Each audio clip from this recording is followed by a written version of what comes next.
பாத்திரம் தீபக்தியாதி குணார்ணவம் யதீந்திர பிரவணம் வந்தே ரம்யஜா மாசரம் முனிம் லக்ஷ்மீநாத சமாரம்பாம் நாத யாமுன மத்தியமாம் அஸ்மதாச்சாரிய பர்யந்தாம் வந்தே குரு பரம்பராம் யோ நித்யமச்சுத பதாம்புஜ யுக்ம ருக்ம व्यामोहतस्तजितराणि तृणाय मेने अस्मद्गुरोर्भगवतोऽस्य दयैक सिन्धो रामान् श्रीशरणौ शरणं प्रपद्ये मातापिता युवदयस्तनया विभूतिः सर्वं यदेव नियमेन मदन्वयानाम् आद्यस्य नः कुलपतेर्वकुलाभिरामं श्रीमत्तदङ्गरियुगलं प्रणमामि मूर्ध्ना भूतं सरश्च महदाख्यः भट्टनाथ श्रीभक्तिसारकुलशेखरयोगिवाहान् भक्ताङ्गिरिरेणु परकाल इतीन्द्रमिश्रान् श्रीमत्पराङ्गुसमुनिं प्रणतोऽस्मि नित्यम् अखिल भुवन जन्म स्थेम बंगादिलीले विरद विविध भूत प्रादरक्षैक दीक्षे स्तुति शिरसि विदीप्ते ब्रह्मण श्रीनिवासे पवद मम परस्मिन् सेमुषी भक्ति रूप आराचर्य वचस्फुताम् उपनिषद् दुग्धाप्ति मध्योत्तताम् संसाराग्नि विदीवन व्यपगत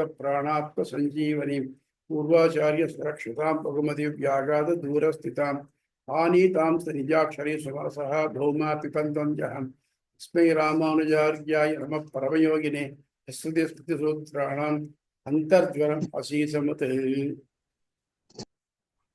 போன அதிகரணத்துல யாரு கண்ணுக்குள்ள இருக்கானோ அவன் யாரு அப்படின்னாக்க அது கண்ணனுடைய அதிதேவதையா இருக்கலாம், தெரியக்கூடிய பிம்பமா இருக்கலாம், இல்லை ஜீவாத்மாவா இருக்கலாம் அப்படின்லாம் சொல்லி இதுக்கு எல்லாத்துக்கும் மாற்று கருத்துக்களை எடுத்து களைஞ்சு கடைசியில் இருக்கிறது பரபிரம்மம் பரமாத்மா தான் அப்படின்னு சொல்லிட்டார். இப்போ அதனுடைய தொடர்ச்சியாகத்தான் இது வருது. இது ரொம்ப முக்கியமான உபனிஷத்து ஒன்று, பிரகதாரண்யகம்னு 10 உபனிஷத்துல ஒரு முக்கியமானது. இதுக்குள்ள பெரிய உபனிஷத்து இது. நீங்க நம்ம புக்கில் 426 27 பக்கத்துல பார்த்தீங்கன்னா தெரியும். கிருஷ்ண யஜுர்வேதத்துல 2 சாகை, கிருஷ்ண யஜுர்வேதத்துல இருக்காரு. யஜுர்வேதத்துல 2 சாகை, கிருஷ்ண யஜுர்வேதம், சுக்ல யஜுர்வேதம்னு. சுக்ல யஜுர்வேதத்துக்கு ரிஷி யஜ்ஞ வாழ்க்கையா. அந்த யஜ்ஞ வாழ்க்கையினுடைய இந்த பிரகதாரண்ய உபனிஷத்துக்கு 2 பாடங்கள், 2 எடிஷன் இருக்கு. ஒன்று காண்பு எடிஷன், இன்னொன்று மாத்தியந்தன எடிஷன். அதுல முக்கியமான ஒன்று இது இப்ப நம்ம இன்னைக்கு டீல் பண்ணக்கூடியது. அதாவது நமக்கு என்ன தெரியுது, ஒரு மாமரம் இருக்குன்னு பார்க்கணும். மாமரத்தை பார்த்தோம்னா நமக்கு இருக்கிற மாவிலை, வீட்டுக்கு தோரணங்கள் எடுத்துக்கிறோம். மாங்காய், மாம்பழம், இதுதான் தெரிகிறது. யாருக்காவது அதுக்கு உள்ள இருக்கிற வேர் தெரிகிறதோ? இந்த வேர் மட்டும் இல்லைன்னாக்கா அந்த மரம் நிற்குமா? நிற்காது இல்லையா? அந்த மரம் எவ்வளோ ஆணி வேர் எவ்வளோ ஆழமாக போயிருக்கோ அந்த அளவுக்கு அது நன்னா நிற்கும். அது எவ்வளோ குஷ்டியா இருக்கோ அதுக்கேற்ற மாதிரி இருக்கக்கூடிய இலைகள், காய், பழங்கள்லாம் வரும். அது மாதிரி இப்போ நம்ம படிக்கிறோமே, இதுக்கு எல்லாத்துக்கும் சொல்ல போனால் இது ஒரு முக்கியமான ஒரு திருப்பு முனை சம்மரி சொல்ல போனாக்க அந்தர்யாமி அதிகரணம். அந்தர்யாமி எல்லா பொருளுக்குள்ளேயும் அந்த பொருள் அறியாமல் உறைவன் அப்படிங்கிறத ரொம்ப விவரமா சொல்றேன். இந்த காலத்துல பெண்களாம் நல்லா படிச்சிருந்திருக்காங்க, சாதாரணமா இல்லை, அவ்வளவுதான் இருந்திருக்கு. அதுல ஜனகருடைய சபை, ஜனகர் ஒரு யாகம் பண்ணினார். அதுக்கு நிறைய பேர் வந்திருந்தார். அவர்களுக்கு டிஸ்கஷன்கள் நிறைய வந்தது. ஜனகர் பார்த்தார், இதுக்குள்ள யார் ரொம்ப சிறந்த அனுபவசாலி, ரொம்ப எல்லாம் தெரிஞ்சவன் அப்படின்னு பார்க்கணும் பார்த்தார். அவரால் டெஸ்ட் பண்ண முடியாது. அதுக்காக he made a device. introduce பண்ண 1000 பசுக்களை கொண்டு வந்தார். ஒவ்வொரு பசுக்களுடைய கொம்புலையும் 10 பொற்காசுகள் கட்டினார். ஒவ்வொரு கொம்புலையும் கட்டிவிட்டு இந்த சபையோட நிறுத்தி, உங்கள யாரு எல்லாம் தெரிஞ்சவரோ அவர் இதை ஓட்டின்னு போறான்னு. முதல்ல யாரும் முன் வரல. கடைசியில யஜ்ஞவால்கியர் அப்படிங்கிறவர் அவர் இருந்தார். தன் சிஷ்யனை கூப்பிட்டு ஓட்டின்னு போனார். உடனே மற்றவர் அப்ஜெக்ட் பண்ணலாம். எப்படி நீ தான் பெரியவன் சொல்றேன், ப்ரூவ் பண்ணும் அப்படின்ட்டாங்க. இப்போ கூட நமக்கு பிஹெச்டி பண்ணினோம்னாக்க என்ன பண்றோம், அதெல்லாம் பேப்பர் சப்மிட் பண்ணணும். இந்த பேப்பர் லோக்கல் யூனிவர்சிட்டியில அதை வேல்யூ பண்ணுவா. அப்புறம் ஒரு ஃபாரின் யூனிவர்சிட்டியில வேல்யூ ஆகும். அதுக்கப்புறம் பார்த்தா வைவா இருக்கும். அதாவது அதில் ஃபிளாகரிசம் இல்லாமல் அந்த பேப்பர் அவர் தானா அதாவது தெரியுமா அப்படின்னு பாக்குறேன். அதெல்லாம் நல்லா நடக்குன்னு சொல்றேன். இப்ப பிரசன்ட் டே அப்படிங்கிறதெல்லாம் தெரியாது எனக்கு. அந்த மாதிரி அப்போ அது பேப்பர்லாம் நோட் பண்ண வேண்டாம். ஒருத்தருடைய நாலேஜ் டெஸ்ட் பண்றதுக்கு நிறைய பேர் அப்ப அவளுக்கு தெரிஞ்ச வச்சு கேள்வி கேட்டிருப்பேன். ஏன்னா சதஸ்ன்னு பேரு. இப்போ சதஸ்ல ஏதோ நடக்கிறது. ஆனா அப்ப மாதிரி இல்லை. அந்த சதசு என்ன பண்ணாக்க எல்லாரும் அவரை கேள்வி கேட்டார். நீ என்ன எல்லாம் தெரிஞ்சு சொல்றீங்க, எப்படி சொல்றேன் அப்படின்னு கேட்டார். அதுக்கு என்ன யாரெல்லாம் கேட்டார்னாக்க ஒருத்தர் அஸ்வலர்னு ஒருத்தர் கேட்டார். உனக்கு அது தெரியுமா, இது தெரியுமா, இது தெரியுமான்னு கேட்டார். அதே மாதிரி அஸ்வர், ஆர்தபாகர், புஜ்ஜு, உஷஸ்தர், கஹோளர், கார்கி ஒரு பொண்ணு. அவள் கேட்டா முதல்ல ஃபர்ஸ்ட் கொஸ்டின் ஒன்று, ஃபர்ஸ்ட் சாப்டர் ஒன்று. அப்புறம் முத்தாலகர் ஆல்ரெடி பார்த்தோமே, அந்த உத்தாலகர் தான் முத்தாலகர். அப்புறம் கார்கி டு சாகல்ய அப்படின்னு 9 பேர் டிஃப்ரெண்ட் டைரக்ஷன்ல கேட்டார். இவா 9 பேர் சோதனுடைய சம்மரி என்னன்னாக்க, பரமாத்மா எங்கேயும் நீக்கவன் உயர்ந்து அந்தர்யாமியா உரையறான். அவனை தியானத்தால் தான் அறிய முடியும். அவன் கண்ணுக்கு புலப்படாதவன். அவன் உள்ள இருந்துட்டு எல்லாத்தையும் இயக்கிறான் அப்படிங்கிறது தான் அதுல போல தெரியுது. அதுல வெவ்வேறு ரெஃபரன்ஸ் வருது. திருப்பி உள்ள உரையறான் பண்ண அடுத்து எதிராளி கேள்விதான், நீ என்ன சொன்ன, பரபிரம்மம் விபு எங்கும் பறந்திருக்காங்க. அப்படி பறந்திருக்கக்கூடிய ஒருத்தன் ஒரு மனுஷனுடைய ஹிருதயம், அதுக்குள்ள ஆத்மாவுக்குள்ள அவனுக்கு எப்படி முடியும்? அவன் உடம்போட இருக்கிறனால அந்த கஷ்டமெல்லாம் அவனுக்கு வரும். முன்னால சொல்லுதான், நீ அப்படி சொன்ன இல்லையா, இப்ப இப்படி பதில் சொல்லு, இப்ப இந்த மாதிரி இருக்கு இல்லையா, எதுவும் சொல்றா இல்லையா, அப்ப எப்படி பண்ணுவேன் அப்படின்னு மாதிரி கேட்கறதா கேள்வி. இப்போ அந்த மாதிரி கேள்வியில தான் இப்ப இது வருது. இதுல ஒரு முக்கியமான ஒரு கதை ஒண்ணு வருது இதுல. அதாவது தாலகாருணி, யஜ்ஞவாலியர், அவர் 2 பேரும் பதஞ்சல காப்பியன் அப்படிங்கிற ஒரு கிட்ட போய் சடங்கியலை பத்தி கத்துட்டு இருந்தாங்க. எங்க இருந்தாலும் சரி, அவளுக்கு யார்கிட்ட இருந்தாலும் சரி, அவள்கிட்ட இருந்து நல்லதெல்லாம் தெரிஞ்சுக்கணும். கத்துக்கிறது அப்படிங்கிறது ஒரு தீராத அவளோட இருந்தது. எப்படி இருந்தாலும் போய் கத்துக்குவாங்க. எப்படின்னாக்க, இவர் தர்மவியாதன் கிட்ட போய், இந்த கௌசிகன்கிற பிராமணன் வேதம் படித்தவன், தர்மவியாதர் அப்படிங்கிற இறைச்சி விற்கிறவர்கிட்ட போய் தர்ம சந்தேகங்களை கேட்டுட்டாங்க. அந்த மாதிரி எக்குடிகள் பிறந்தோரும் அக்குடிகள் கற்றோரை மேல்வகை, எக்குடி பிறப்பதும் யாவரே ஆகினும் அக்குடிகள் கற்றோரை மேல்வகை என்பது. அதனால நாலேஜ் எங்கேருந்து கிடைக்குமோ, கிடைச்சா இந்த நாலேஜ் எல்லாம் விடாம கிரகிச்சுக்கணும். அந்த மாதிரி இவா 2 பேரும் போய் தாலகாரணியும் யஜ்ஞவால்கியரும் போய் பதஞ்சலர் அப்படிங்கிறவர்கிட்ட போய் இதை பத்தி கத்துக்க போறாங்க. அதாவது சடங்கியலை பத்தி கத்துக்க போறாங்க. அப்போ அந்த பதஞ்சலருடைய மனைவி ஒரு கந்தர்வனால் பீடிக்கப்பட்டிருந்தார். இவா அந்த கந்தர்வனை விலகி போகிறதுக்கு ஏதோ முயற்சி பண்ணினான். அப்போ அந்த கந்தர்வன் இவங்களை பார்த்து ஒரு கேள்வி கேட்டான். நீங்க இதுக்கு பதில் சொல்லுங்க பார்ப்போம், நீங்களா படிச்சிருக்கேங்கிறீங்களே, சொல்லுங்க பார்ப்போம் அப்படின்னு கேட்டான். அப்படி இருக்கச்சு அவன் பேர், அந்த கந்தர்வன் கபந்தன்னு பேர். அவன் அதர்வன் அப்படிங்கிற மகனான கபந்தன்னு பேரு. அவன் கேட்டான், எந்த கயிற்றால இந்த மற்ற உலகம் கட்டப்பட்டிருக்கேன்? உலகமெல்லாம் இருக்கு இல்லையா, ஸ்டேபிளா இருக்கே, இது ஸ்பேஸ்ல தானே இருக்கு. நம்ம இங்கேருந்து ஒரு கல் அடிச்சா கல்லு கீழே விழுந்துடுறது, அது ஸ்பேஸ்ல நிற்க மாட்டேங்கிறது. ஆனா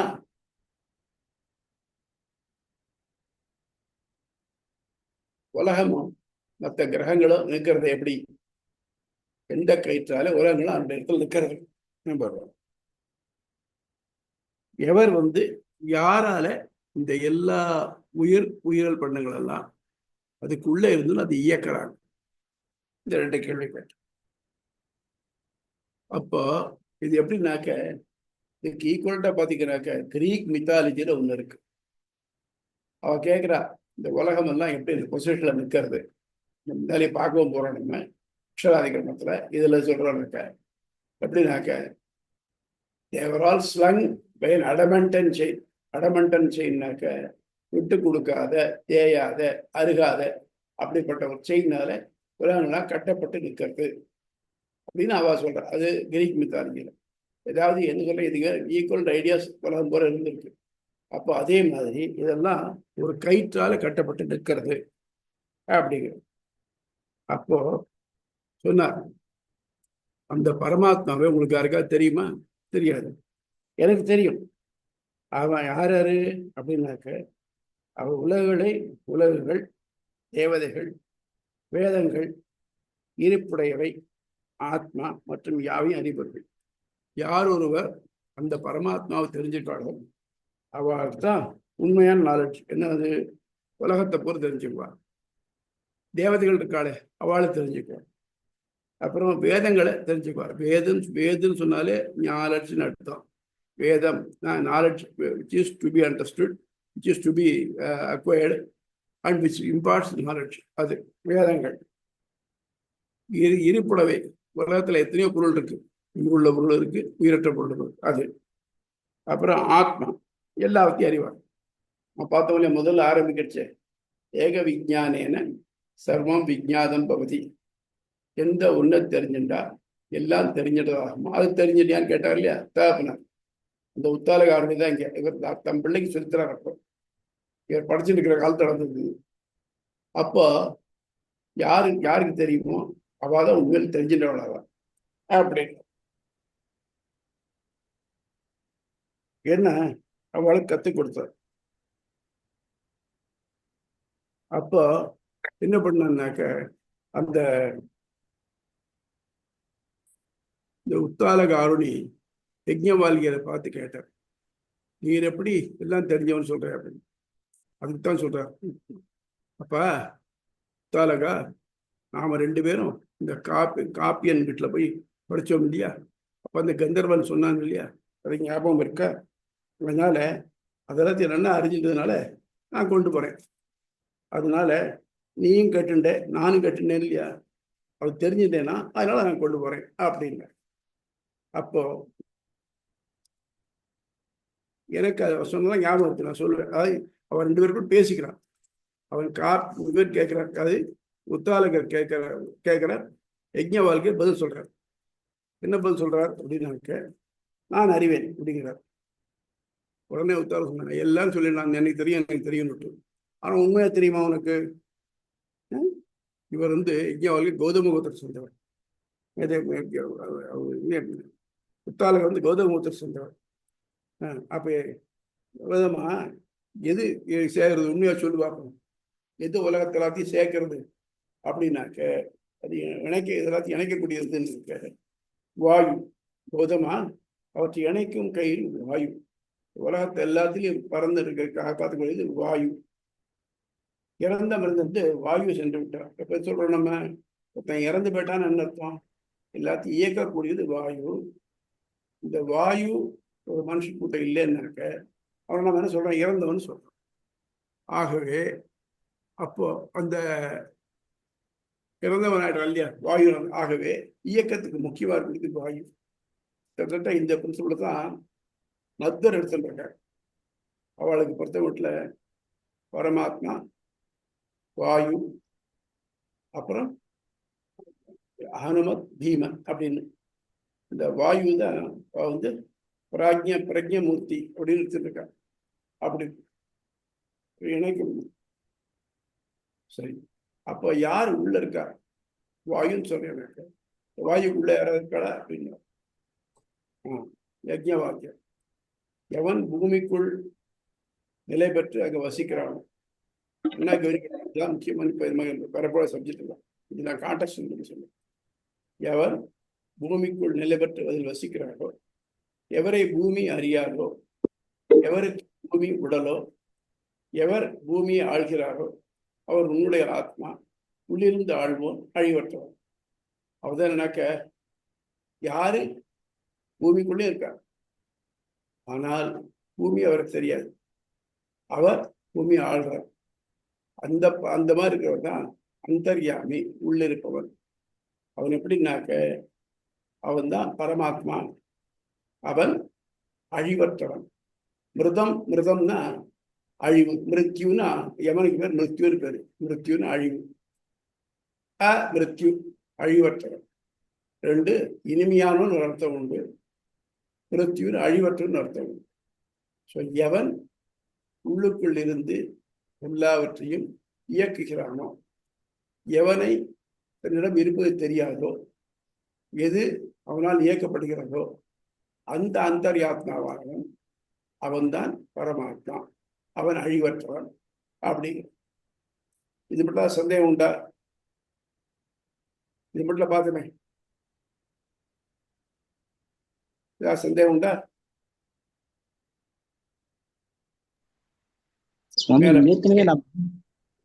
சொல்லுங்க. ஏற்கனவே நம்ம வாயு தான் ஆன்மா அப்படின்ற மாதிரி பார்த்துட்டோம் இல்லையா? இது ஏன் ரிப்பீட் ஆகிற மாதிரி இருக்கு இல்லையா? வாயு தான் இல்லை, என்ன நீங்க சொல்றது, வாயுவும் ஆத்மா கொஞ்சம் என்ன வாயு தான் சொல்லிட்டீங்கன்னா லிமிட் ஆயிடுறது. என்ன அதுவும் பின்னால வரப்போறது ஒருத்தர் கேட்கிறார், இந்த வாயு தான் ஆத்மாவானாக்க இல்லைங்கிறார், இந்த ஒளி தான் ஆத்மாவா இல்லைங்கிறார். அப்போ என்ன பண்ண, அது இல்லை, ஆக பரம ஆத்மான்னு உண்மை இல்லை அப்படிங்கிறதான் சங்கரர் இருந்தார். அவர் சொன்னார் நேதி அப்படின்னார் சம்ஸ்கிருதத்தில், ந இது இவ்வாறு இல்லை, வாயு மட்டும் இல்லை, வாயு தான் ஆத்மான்னு சொன்னா எஸ் அப்படின்னு சொல்லிட்டாங்க. என்ன அர்த்தம்? மற்றதெல்லாம் பரமாத்மா இல்லைன்னு அப்படி இருக்கக்கூடாது, முழுக்க தெரிஞ்சுக்கணுங்கிறதுக்காகத்தான் நாயித்தின்னு சொல்லிட்டே வர. அதே மாதிரி இதுக்கு இந்த ஸ்லோகத்தை படிக்கிற பாருங்க, கண்டிப்பா உங்களுக்கு புரியும்னு நினைக்கிறேன். யகா பிருத்திவியாம் திஷ்டன்னு எம் பிருத்திவியாம் அந்தரோ எம் பிருத்திவி ந வேத யஸ்ய பிருத்திவி சரீரம் பிருத்திவீம் அந்தரோ யமயதி ஏச்சதः ஆத்மா அந்தர்யாமி அமிர்தः யஸ்ய பிருத்திவியாம் திஷ்டன், எவன் ஒருவன் பூமியில் நிலை பெற்றிருக்கிறான், திஷ்டன்னா நிலை பெற்றிருக்கிறானோ, எம் பிருத்திவியா அந்தரோ, எவன் பிருத்திவிக்கு உள்ள இருக்கானோ, உள்ள இருக்கான்னா பிருத்திவினா காத உடனே பூமியை பார்த்தா தெரியணுமே, தெரியல. எம் பிருத்திவி அந்தரோ எம் பிருத்திவி ந வேதா, எவனை இந்த பூமியானது அறியாதோ, யஸ்ய பிருத்திவி சரீரம், எவனுக்கு இந்த பிருத்திவியானது உடலோ. நம்ம பார்த்துட்டு வருது சரீரக மீமாம்சை. நம்ம என்ன சொல்றோம், அன்னிலிருந்து இவையெல்லாம் அவனுக்கு சரீரம் சொல்றோம். அதுக்கு இதெல்லாம் பலமான அத்தாரிட்டி. இதெல்லாம் பிருத்திவி சரீரம். யஹா பிருத்திவி அந்தரோ யமயதி, எவன் ஒருவன் பூமிக்குள்ள இருந்துட்டு அதை யமயதி, அதை கண்ட்ரோல் பண்ணிக்கிறானோ, அதை ஆள்கிறானோ, ஏச்சத ஆத்மா, அந்த ஆத்மாக்கானே அவன் அந்தர்யாமி, அவன் தான் அந்தர்யாமி, அமிர்தா அழிவற்றவன். இப்போ இதுதான் திருப்பி இப்ப நம்ம என்ன பார்த்தோம், பிருத்திவிக்கு பார்த்தோம். பகவத்கீதையில 10ஆம் அத்தியாயத்துல பெருமாள் சொல்றார் ஒண்ணுன்னா, ஆதித்யானாம் அகம் விஷ்ணு ஜோதிஷாம் ரவேசுமான்னு உலகத்துல ஒவ்வொரு பொருளை ஒரு குரூப்பா பண்ணி ஒவ்வொரு குரூப்லயும் ஒரு பொருளை சொல்லி அதான் நான் தான், அது நான் தான். மரங்கள்ல அரச மரமா இருக்கேன், மாசங்கள்ல மார்கழியா இருக்கேன், ஒளிப்பொருள்ல சூரியனா இருக்கேன் அப்படின்னு. அந்த மாதிரி இந்த உலகத்தினுடைய முக்கியமான பொருள் எல்லாத்தையும் எடுத்து அதெல்லாம் அந்தரியாமையா இருக்குன்னு சொல்றாங்க. இந்த அந்தரியாமையா இருக்கிறது எப்படின்னாக்க பஞ்சபூதங்களும் ஆச்சு, ஒளிப்பொருள் ஆச்சு, உலகில் உள்ள நம்முடைய அங்கங்கள் ஆச்சு, இருட்டு வெளிச்சம் எல்லா உடல்கள் பிராணம் இப்படி வரிசையா வருது. முதல்ல ஒன்று பிருத்திவி பார்த்தோம் இல்லையா, அது நம்பர் 1. நம்பர் 2 அப்சுன்னா தண்ணீர், நீரின்றி அமையாது உலகு பார்த்தோம் இல்லையா. என்ன பார்க்குறா எல்லாரும், வெவ்வேறு பிளானட்டுக்கு போனாலும் அங்கே தண்ணீர் இருக்கா இப்படின்னு தானே பார்க்குறா, உயிர் இருக்கணும்னாக்கா. ஆக மொத்தம் முதல்ல வாயு, 2வது அப்சு தண்ணீர், 3வது அக்னி. எப்போ இந்த 2ம் இருக்கோ தானே அக்னி விதுக்கும். ஏன்னா தண்ணீரை ஹைட்ரஜனும் ஆக்சிஜனும் சேர்ந்தது தான். Oxygen supporter of combustion, hydrogen inflammable. இந்த 2 சேர்ந்துனாக்க தீ நிச்சயமா இருக்கும். அந்த மாதிரி அக்னி, அந்தரிக்ஷம் இடைப்பட்ட உலகங்கள் ஸ்பேஸ் இருக்க அது. அப்புறம் வாயு, எல்லாத்தையும் வியாபிச்சக்கூடியது வாயு. அப்புறம் திவினா ஒளி உலகு. நமக்கு ஒளி உலகு தெரியுது பாருங்க, மேலே தெரியுது ஒளி உலகு. அப்புறம் அதுக்கு இளங்களுக்கு சூரியன், அப்புறம் திக்குகள் எல்லா பக்கங்களும், அப்புறம் சந்திரன், அப்புறம் வெளி ஸ்பேஸ், அதுக்கப்புறம் இருள்ல வந்தான்றது, ஒளியில வந்தான்றது. எல்லா உடல்களிலும் ஒன்று பாக்கி இல்லாம எல்லா உடல்களிலும். எங்க நம்ம மனுஷன் உடல் ஒன்று மனுஷன் உடல் தான் ஞாபகம் வரும். போட்டோம், மனுஷ உடல் பிரச்சனைக்கு யானையாக இருக்கலாம், எறும்பாக இருக்கலாம், ஏன் கொரோனா வைரஸாக கூட இருக்கலாம், எல்லாத்துலையும் அவன் தான் இருக்கான், எல்லா உடல்களிலும். அப்புறம் பிராணனில் நிறைய பார்த்தோம். அவன் சொல்லலைனாக்க வெளியில் இருக்கக்கூடிய காற்று ஆத்மாவோட ஒட்டின்னு இருக்காரு. எந்த காற்று ஆத்மாவோட ஒட்டின்னு இருக்கோ ரொம்ப விலகாமல் இருக்கோ அதுதான் அவனுடைய பிராணன்னு சொல்றோம். பிராணயத்தி இது பிராணா. நமக்கு முன்னாடி பார்த்தோம், பிராணாதிகாரம்னு பார்த்தோம். அப்போ ஒரு மூச்சோட செய்யறது என்னன்னாக்க இந்த காற்றுடைய ஏதோ ஒரு போர்ஷன் அதை ஆத்மாவோட ஒட்டி வச்சு இந்த ஆத்மா இருக்கிறவங்கள கூட இருந்து வச்சிருக்கு. அதுக்கு ஒரு ஆர்டர் போடும். அதனால பிராணம். அப்புறம் வாக்கு. வாக்கால் சொல்லிதான் தெரியும் கம்யூனிகேட் பண்றது எப்படி ஒருத்தருக்கு இன்னொருத்தருக்கணும். வாக்கில் தானே இப்போதானே நமக்கு சோதனை மெத்தட்ஸ் கம்யூனிகேஷன் வந்து முன்னால வாக்கில் வந்து இந்த வேதங்கள் கூடாது வாக்கால் சொல்லப்பட்டு காதால் கேட்கப்பட்டு வந்தது தானே. அதனால அதுக்கெல்லாம் சுதின்னு பேர், கேட்கப்பட்டது. அது மட்டும் இல்லாமல் இது எழுதா கிளவி அப்படின்னு பேர். அதாவது யாருக்கு காதால கேட்டு மனசுல தரிச்சு வச்சுக்கூடிய திறமை இல்லையோ அவளுக்கு இது மறைஞ்சிருக்கு, நல்ல மறைன்னு பேர். ஆகவே வாக்கு ஒரு இம்பார்ட்டன்ட் காம்பனண்ட் இல்லை வாக்கு. அப்புறம் காதுகள். சரி சொன்னா இந்த கேட்க வேண்டாமா?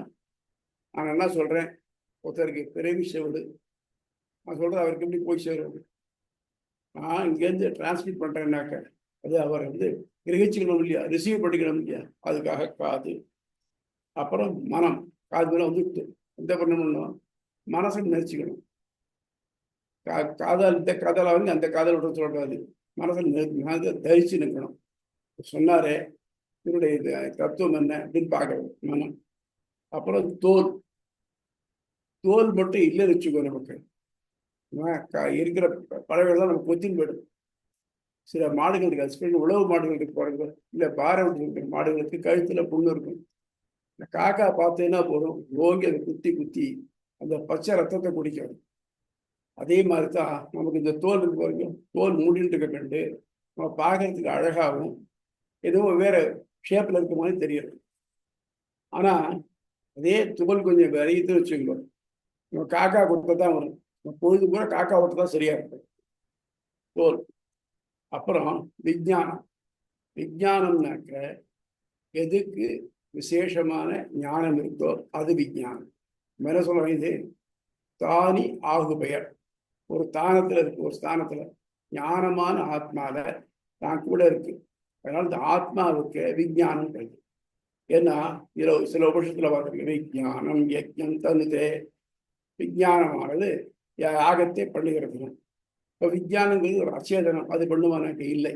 விஞ்ஞானத்தை உடைய ஆத்மாவானது யஜ்ஞத்தை பண்ணுகிறது.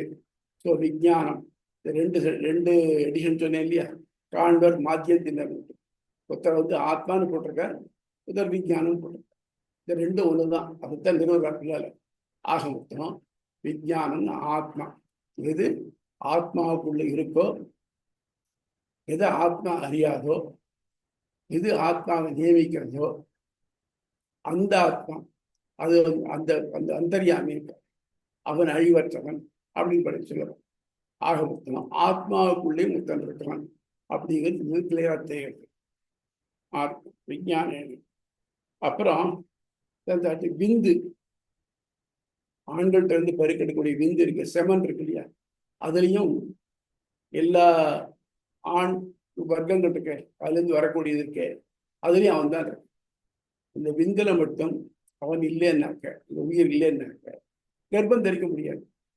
இன்னைக்கு டெஸ்ட் பண்ணாலும் டெஸ்ட் பண்ணுறதே நம்மனாக்க நெக்ரோஸ்பெர்பிக் அசூஸ்பெர்பிக் அதுக்கு கிரேட் பண்ணுவார். அதுக்காக குழந்தைகள் இல்லாமல் இருந்ததுனாக்க இந்த மாதிரி கிரேட் பண்ணுவார். அப்படி கிரேட் பண்ணாக்க நெக்ரோஸ்பெர்பிக்னா அதில் வந்து உயிர் இல்லாமல் இருக்கும்.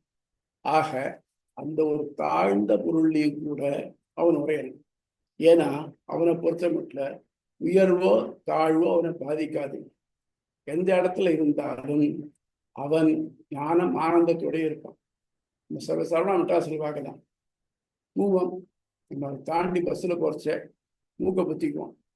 ஆனால் அது கரையிலேயே எத்தனை பேர் குடிசை போட்டு சோக்கியமாக இருந்துட்டு இருக்காங்க. அவளுக்கு அது பழகிப்படுது இல்லையா. அதே மாதிரி அவ விரும்பி தான் அங்க இருக்கா. அதே மாதிரி இவன் என்ன பண்றான், விரும்பி தான் அங்க இருக்கு. விரும்பி இருக்கிறதுனால அவனுக்கு அது தாழ்வாக தெரியாது. நமக்கு வேணா தாழ்வா தெரியலாம், அதுக்கு தாழ்வா தெரியாது. ஆக மொத்தம் பரமாத்மா எந்த இடமா இருந்தாலும் அதுல தான் விருப்பத்தோட உரையலாம் அப்படிங்கு தெரியுது. ஆக எல்லாத்துக்கும் உள்ள இருக்கக்கூடியவன் அவன் தான் அப்படின்னு தெரியுது இல்லையா. அதுல இன்னொன்னு என்னன்னாக்க, அவன் பார்க்கறது இல்லை ஆனா பார்க்க, அவன் பார்க்கறது இல்லை ஆனா பார்க்கறான்னாக்க, பார்க்கலாம்னு நிறுத்தம் பின்னார் என்ன பார்க்கலாம் அப்படின்னு சொன்னாக்க, அவர் பிசிக்கலா முன்னால் இருக்கார், அவனை பார்க்கலாம்னு இருக்கும். ஆனா அவன் பார்க்கறான், ஆனா அவன் பார்க்க, ஆனால் அவன் பார்க்கறது இல்லை ஆனா பார்க்கறான். எப்படின்னாக்க, சில மறைஞ்சுன்னு பார்க்குற பாருங்க. இப்போ இது இருக்கு இல்லையா, நீர்மூழ்கி கப்பல் இருக்கு இல்லையா, அதுல மேல ஒரு இன்ஸ்ட்ருமெண்ட் இருக்கு, பெரிய ஸ்கோப் இருக்கும். கடல் பரப்பில் வரக்கூடிய கப்பல்களை பார்க்கறதுக்கு உபயோகப்படும். நீர்மூழ்கி கப்பல் இருக்கிறவா நேரம் அந்த கப்பலை பார்க்கறது இல்லை, ஆனா பெரிய ஸ்கோப்ல பிம்பத்தை பார்க்கலாம். அதே மாதிரி அதுதான் அவன் பார்க்கறது இல்லை ஆனா பார்க்கறான், கேட்கறது இல்லை ஆனா கேட்கறான். ஏன்னா நமக்கு, அதாவது ஜீவாத்மாவுக்கு, கர்மவசப்பட்ட ஜீவாத்மாவுக்கு தன் கர்மாவை அனுபவிக்கிறதுக்காக கண், காது, மூக்கு, செவி, தோல் ஏற்பட்டிருக்கு. ஆனா அவனுக்கு அனுபவிக்க வேண்டிய கர்மா எதுவுமே இல்லை. ஆகவே அவன் ஞானமே வடிவானவன், அவனுக்கு சர்வஜன், சர்வசக்தன், எல்லாவற்றையும் அறிபவன், எல்லாவற்றையும் செய்ய திறன் படுத்துவான். அதனால அவனுக்கு நம்ம மாதிரியான எந்த உறுப்புகளும் தேவையில்லை. அது இல்லாமலே முன்னாலே பார்த்தோம், அக்ராஹி, அவனுக்கு கை கிடையாது ஆனா இறுக்கி பிடிக்கிறான், கால் கிடையாது வேகமா ஓடுறான். அந்த மாதிரி அவன் பார்ப்பதில்லை ஆயின் பார்க்கிறான், அவர் அவர் கேட்பதில்லை ஆயின் கேட்கிறார், நினைப்பதில்லை ஆயின் நினைக்கிறார், அறிவதில்லை ஆயின் அறிகிறார். அவரை தவிர்த்து பார்ப்பவரோ கேட்பவரோ நினைப்பவரோ அறிபவரோ இல்லை. இப்போ அவர் மட்டும் நம்ம உள்ள இருந்து இயக்கலைனாக்க என்னால பார்க்கவும் முடியாது, கேட்கவும் முடியாது, நினைக்கவும் முடியாது. ஆகவே இதெல்லாத்தையும் சொன்ன உடனே இந்த உத்தாலுக்கு இருக்கார் பாருங்க, இவருக்கு சேலஞ்ச் பண்ணினார் இல்லையா, அது யஜ்ய வாழ்க்கையார். சரி, நான் கேட்டுக்கிறது பதில் சொல்லிட்டேன். இப்போ வரான் இல்லை, இன்னொரு பிட் அதையும் பார்க்க போறோம். இவருடைய யஜ்ஞவாலியருக்கு 2 மனைவிகள். ஒரு மனைவி கார்கி, இன்னொரு மனைவி மைத்ரி. இவாளும் அந்த சேவையில் இருந்திருக்க, அவளும் கேட்டிருக்கான் யாரே யஜ்ஞவாலியில, நீங்க புத்தகம் எல்லாரும் அறிவாளி சொல்றே எப்படி அப்படின்னு அவ கேள்வி கேட்டு. இப்போ இந்த 9 பேர் கேட்ட கேள்வி எல்லாத்தையும் எடுத்து நம்ம சம்மரைஸ் பண்ணி பார்த்தோம்னாக்க, பிரம்மத்தை வெவ்வேறு கோணங்கள்ல தனித்தனியா ஆராய்ஞ்சு பார்த்து அவரோட இது பண்ணியிருக்காங்க. இந்த இது தெரியுமா, என்ன பேர், ஜிக்ஸா பசல். ஜிக்ஸா பசல்னா ஒரு பெரிய படத்தை போட்டு வச்சுட்டு, அதை ஒரு பிளாக்ல போட்டு, மரத்துல போட்டு வச்சுட்டு, அதை கண்ணாபின்னான்னு கட் பண்ணி அதை கொடுத்துட்டு ஒரு ஒரு படத்தை உருவாக்குன்னு சொன்னாக்க நமக்கு அது உருவாக்குறது கஷ்டமா இருக்கும். ஆனா அதை யோஜனை பண்ணி ஜாக்கிரதையா வச்சுட்டே வந்தோம்னாக்க முழு படம் கிடைக்கும். அதே மாதிரி 9 பேரும் இந்த பிராமணத்தை, இந்த பார்க்குறமே இந்த பிராமணன், அது ஒரு போர்ஷன் நம்ம பார்க்கறதுக்கு அந்த 3வது சாப்டர் முழுக்க இந்த 9 பேரும் அவர் யஜ்ஞவாலியரை தன் கேள்விகளை தொலைச்செடுக்கிறான்.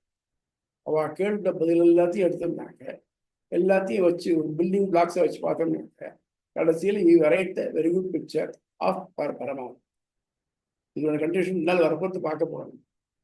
ஆக மொத்தம் பரமாத்மா என்பவர் எந்த ஒரு கோணத்துல பார்த்தாலும் அவர் எல்லாத்தையும் உள்நுழைகிறவர், எல்லாத்தையும் நடத்துறவர். அவர் தெரிஞ்சுக்கிறது தான் நமக்கு அமிர்தம், அழிவற்ற தன்மையை ஏற்படுத்தும் அப்படிங்கிறது இதால நிரூபிக்கப்படுறது. தெரியறதா சுவாமி?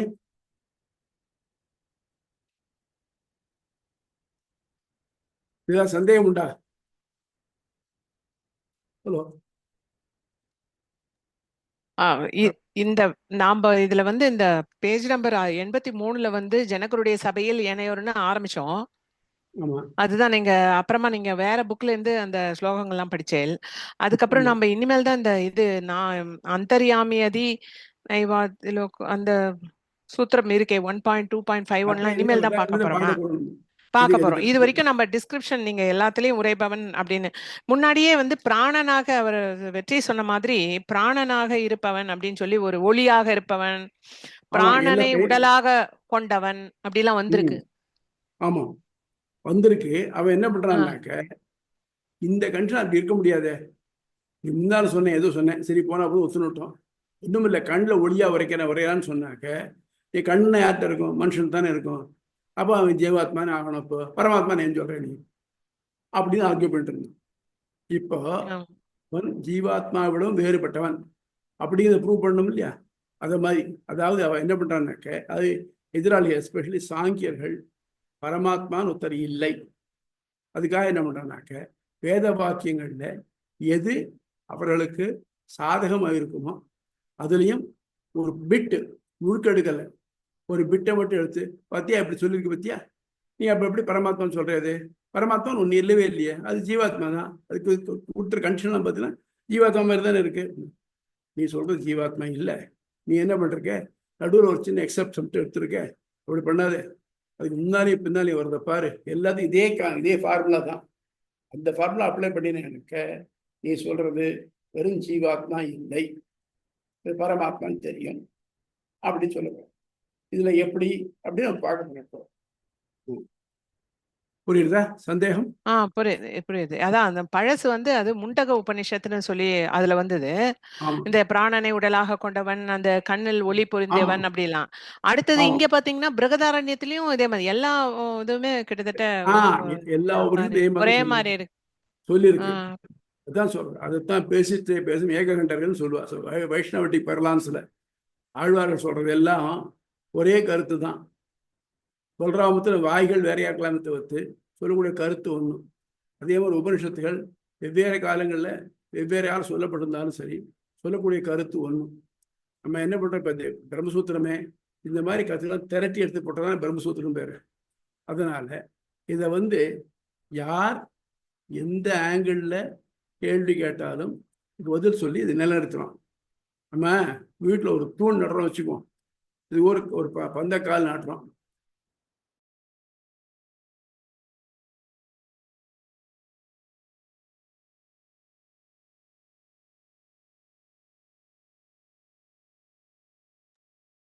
சுவாமி பேச்சு கேக்குதா யாருக்காவது? நீங்க பேசுறது கேட்கல. கேட்கலையா?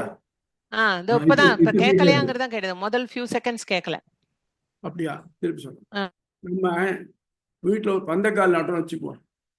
நல்லா பள்ளம் தோண்டி அந்த அலங்கரிக்கப்பட்ட மூங்கில வச்சுட்டு அதுக்கு சுற்றி வர கல் மண் எல்லாத்தையும் போட்டு கெட்டிச்சுட்டு அண்ணா அதான்ட்டு ஒரு ஆட்டி பார்க்குறோம் வச்சோம்.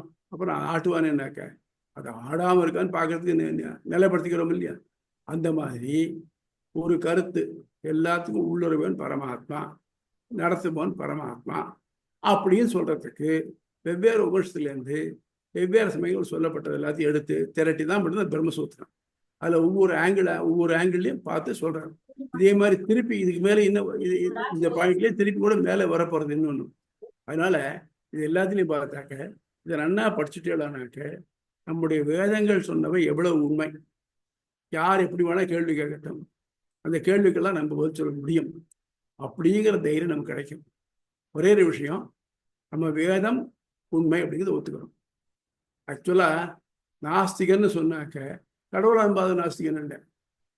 கிறிஸ்தவர்களும் ஆஸ்திகர்கள் தான், முசல்மான்களும் ஆஸ்திகர்கள் தான். ஆனால் வேதத்தை யார் நம்பலையோ அவள் தான் நாஸ்திகர்கள். ஏன்னா அந்த கடவுளை நம்புறதுக்கு நமக்கு வழிகாட்டியாக இருக்கக்கூடிய வேதம் தான். இந்த வேதத்தினுடைய இதை ஃபாலோ பண்ணால் தான் நம்ம உண்மையானதை அடைய முடியும். இது லாஜிக்கலாகவும் இருக்கும்.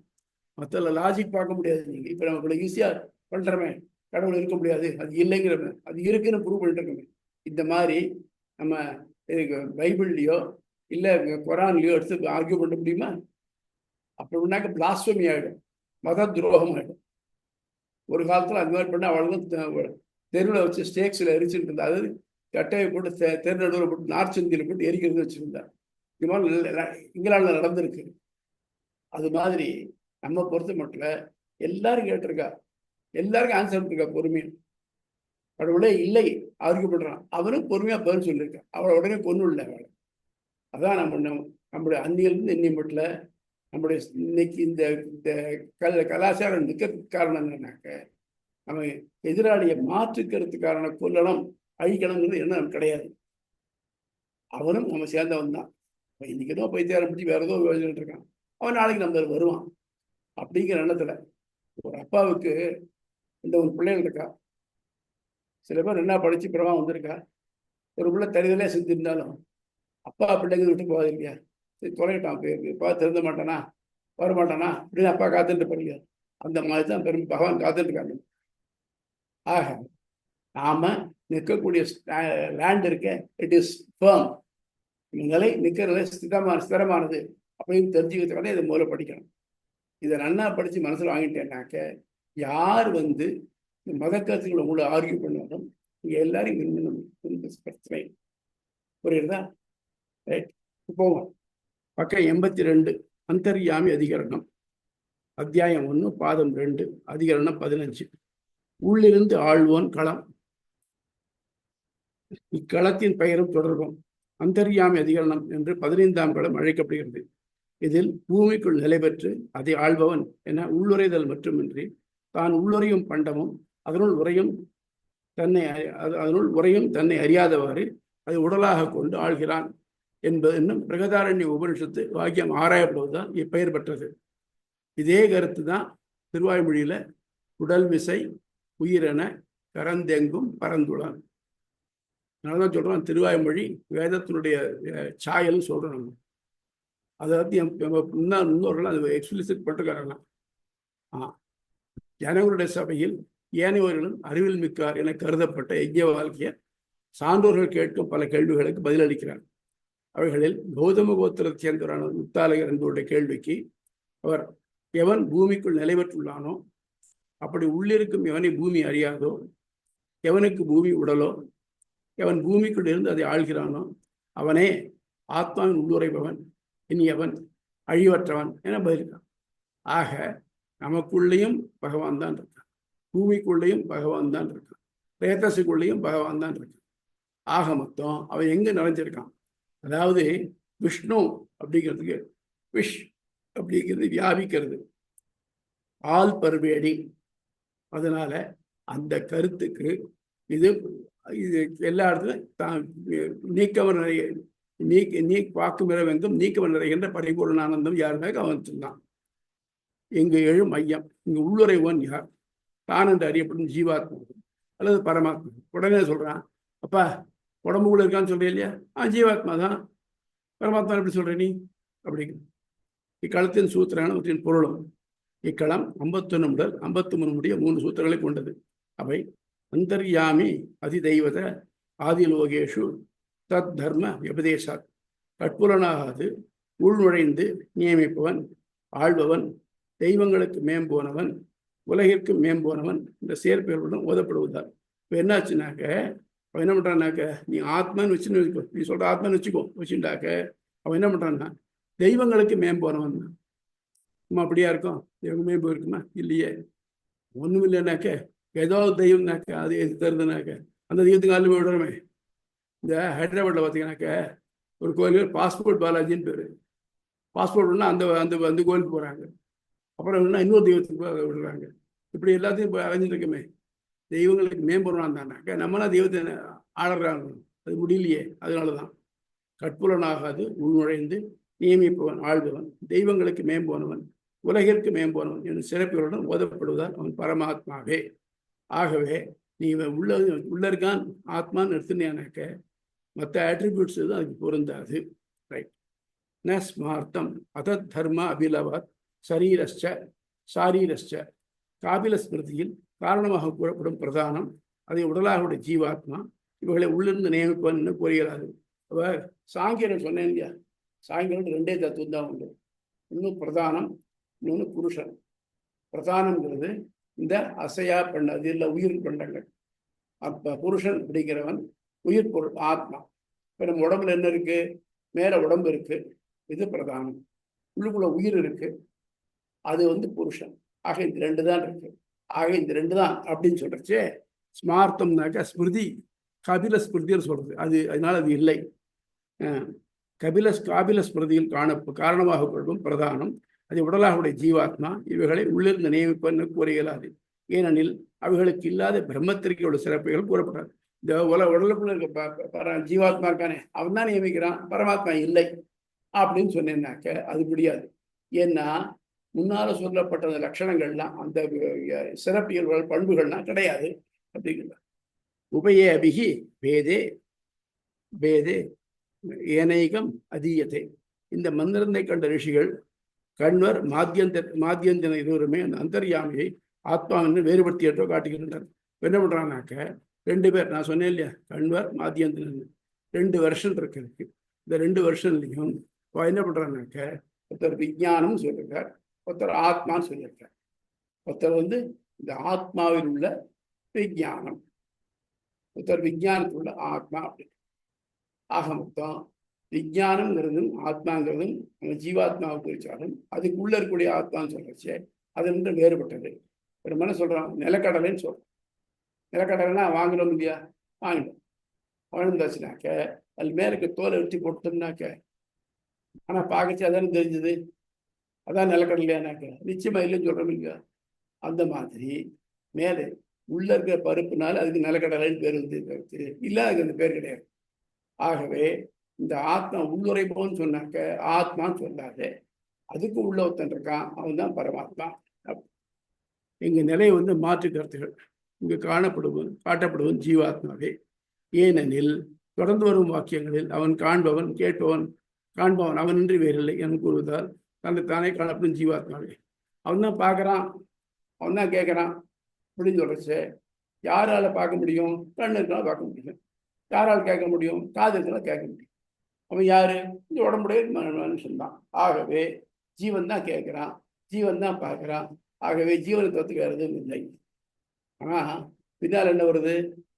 அவன் காணாமல் காண்கிறான், கேட்காமல் கேட்கிறான் அப்படின்னு. இது நமக்கு ஜீவாத்மாவுக்கு பொருந்துமோ? நீ அதை படிக்கவே இல்லை. அதை படிக்காம நடுவில் வர ஒரு லைனை மட்டும் எடுத்து வச்சுருக்கு. இதனால இது ஜீவாத்மா தான் நிரூபிக்க முயற்சி பண்றாரு. அது தவறு அப்படிங்கிறது. இம்மாற்று கருத்துக்களுக்கு எம்பெருமானார் அளிக்கும் விளக்கம். இந்த உபனிஷத்திற்கு காண்ப மாத்தியந்தின என 2 பாடங்கள் உள்ளன. அவற்றில் அதிதெய்வத தேவர்கள் யாவரையும் ஆள்கிறோம் என்று காண்கிறோம். அதிதெய்வதம்னாக்க மிகச் சிறந்த தேவர்கள், அதாவது தங்கள் புண்ணியங்களாலே தேவர்களாக பிறந்தவர்கள், அப்படிப்பட்டவர்கள் யாவரையும் ஆள்கிறவன் என்று காண்பவரும். அதியோக உலகங்கள் யாவற்றையும் ஆள்பவனாக என மாத்தியந்தினதும். அதியோகம் தான், யோகம் தான் அடையக்கூடிய இடம், இலக்கு. நம்ம என்ன சொல்றோம், சொர்க்கம் போய் அடைஞ்சிட்டோம், கவலை இருக்காது அப்படிங்கிறோம். பிரம்மலோகம் போய் அடையலாம். அந்த மாதிரி இது எல்லாத்தையும் அடையிறோம். இது எல்லாத்தையும் ஆள்றவன்னு சொன்னாங்க. ஜீவாத்மாவை இருக்க முடியுமா? அவர் உள்ள மாத்தியந்திரம் கூடுதல் அவ்விரண்டு இடங்களிலும் உள்ளுரைவோனான பரமாத்மாவின் பண்புகளாகும். மேலும் இவை உத்தாளர்களுடைய எவர் இவ்வுலகையும் பர உலகுகளையும் எல்லா பிராணிகளிலும் உள்ளிருந்து ஆள்கிறாரோ என துவங்கி அந்த உள்ளுரைவோனை உருவீராக. கேட்ட கேள்வி என்னன்னாக்க, எல்லாத்துக்கும் உள்ள இருந்து யார் ஆட்டி வைக்கிறார்? அதான் கேள்வி. அப்ப அதுக்கு பதில்னாக்க எல்லாத்துக்கும் உள்ள இருந்து சொல்றச்சு ஆத்மாவுக்கு உள்ள இருந்து தானா வருது. அவனுக்கு வேற உள்ளுறவத்தம் கிடையாது. இன்னொன்னா கழிச்சுட்டே கடைசியில இதுதான் சொல்றோம் இல்லையா, அந்த மாதிரி. முடியும் என்ன முடியும் கேள்விக்கு விடையாக அமைகின்றன. யாவற்றுள்ளும் அவை அறியாதபடி உள்நுழைந்து அவற்றை நடத்தி செல்வன் பரமாத்மா என பல இடங்களில் வேதம் மோதுகிறது. தைத்திரி ஆனந்தவன் அவன் யாவற்றையும் தன் உள்ளழிந்ததாக படைத்தான். அவன் சொல்றான் இல்லையா, அனேன ஜீவேன ஆத்மனா அனுப்பிரவிஷ்ய நாமரூபே வியாக்கரவாணி. முன்னால பார்த்தோம். அவன் தான், அவன் தனியாக இருந்தால் சந்தோஷப்படலை. ச ஏகாக்கி நான் ரமேச பகுஸ்யாம் பிரஜாயேய, நான் பல வகை பிரஜைகளாக ஆவேன். அவன் என்ன பண்ணவன், அனேன ஜீவேன எல்லாத்துலேயும் ஜீவேன ஜீவனுடன் ஆத்மனா ஆத்மாவாக ஜீவர்களுக்குள்ளே ஆத்மாவாக உடன் நுழைந்து அனேன ஜீவேன ஆத்மனா அனுப்பிரவிஷ்ய தொடர்ந்து நுழைந்து. பிரவேசம் அனுப்பிரவேசம்னா கூட செல்றது. அனுப்பிரவேசம் அணுயாத்திரை சொல்ல முடியும். ஒருத்தர் யாத்திரை போற கூட போறா அணுயாத்திரை. இந்த மாதிரி அநேன ஜீவேன ஆத்மனா அனுப்பிரவிஷ்ய நாம ரூபே வியாக்கரவாணி. ஒவ்வொரு பொருளுக்கும் பெயர் உருக்களை கொடுக்க கடவேன். அங்கே சொல்லியிருக்கான். It is very clear. இது அப்படி உள்விழைந்து உயிருள்ளவையும் அல்லவையும் ஆனான். சச்சத்யச்சாவது நிருக்தஞ்சா நிலையனஞ்ச நிருக்தஞ்சா அநிருக்தஞ்ச நிலையனஞ்ச அநிலையனஞ்ச சச்ச தியச்ச சச்ச தியச்ச சத் சத்துனாக்க ஞானம் உள்ளது, ஞானம் உள்ளதாகவும், தியச்ச அது இல்லாததாகவும் ஆனான். அதாவது உயிருள்ள பண்டங்களாகவும் ஆனான், உயிரற்ற பண்டங்களாகவும் ஆனான் அப்படின்னு சொல்றது. அது மாதிரி இந்த பொருள் எல்லாத்திலையும் அவன் உள்ளுரைந்து இருக்கிறதுனாலே தான் அதுக்கு பெயரும் உருவும் ஏற்பட்டிருக்கு. சுபாலோபனிஷத்து படைப்புக்கு முன் உயிரும் ஒரு பற்றுக்கூடாக மூல பிரகிருதியோ மக்களோ இல்லை. ஒளி படைத்தவனான நாராயணன் ஒருவனே இருந்தான். ஏகோவை நாராயணாசி தேவகா நாராயணம் எல்லாவற்றுக்கும் மேல ஒத்தந்தான் இருந்தான், வேற யாரும் இல்லை. மற்ற உபனிஷத்துல முதல்ல அசத்வாயுதமக்கிற ஆசி, சதேவசோக்னாயுதமக்கிற ஆசி, ஆத்மாவாயுதமக்கிற ஆசி, அப்புறம் தான் ஏகோகவை நாராயண ஆசி ந பிரம்மா நேசானகா அப்படின்னு கரெக்டா எடுத்து ஒன்னு சொன்னது. இந்த உலக படைப்புள்ள வரிசை கிரமத்துல வரிசை டெவலப் ஆகிட்டே வந்து நாராயணன் ஒருவனே இருந்தான், அவனே ஒளி படைத்த தேவன் அப்படின்னு சொல்றதுனால அவனுக்கு தந்தான் இருந்தான் அப்படின்னு தெரிகிறது. உடலில் உள்ள மிகச்சிறு வழியில் நீங்காது விளங்குகிறான், யாவற்றையும் உடலாக கொண்டு ஆள்கிறான். அதிலே சொல்றது அதுனாக்க அவன் தான் அவ்வளவு பெரியவனான ஒருத்தன். உடம்புல கூடிய ஹிருதயம், தகராகாசம், மீச்சிறுபடி, அதுக்குள்ள ஆத்மா, அதுக்குள்ள பரமாத்மாவை இருக்கான் முடிகிறது. அவன் யாவும் மறந்தவனாய் எல்லாம் வல்லவனாய் இருக்கிறாள். அவன் எல்லாத்தையும் அவனுக்கு எல்லாம் தானாக இருந்தால் தெரியும். தொண்டடி பொழிவான ஒருத்தர் அவர் என்ன பண்ணாருனாக்க, பெருமாளை நான் உன்னை ஏமாத்திட்டேன். அடுத்தது நான் உன்னை ஏமாத்துறது, நான் உன்னை ஏமாத்த நினைக்கிறேன் இல்லையா, இந்த நினைவு ஆரம்பிச்சு நீ தானே இருக்க. அதனால உள்ளுவார் உள்ளேற்றெல்லாம் உடனிருந்து அருதி. நான் நினைக்கிறதுக்கு முன்னாலே நீ உள்ளது நினைச்சு விட்ற, உள்ளது பண்ணிவிடுறேன், நான் தெரியும் உனக்கு. அதனால நான் இன்னும் உன்னை ஏமாத்தி நினைச்சிட்டு இருக்கேனே, வெள்கி போய் என்னுள்ளே நான் நிலவர சிரித்திட்டேனே, எனக்கே சிரிப்பா வந்துச்சு. சே, அவனை போய் ஏமாத்தி நினைச்சிட்டு இருக்கேன் பாரு அப்படின்னு. அந்த மாதிரி நமக்குள்ள இருந்து நம்ம அவனா இருக்கிறதுனால அவனுக்கு எல்லா நேரம் தெரியும்.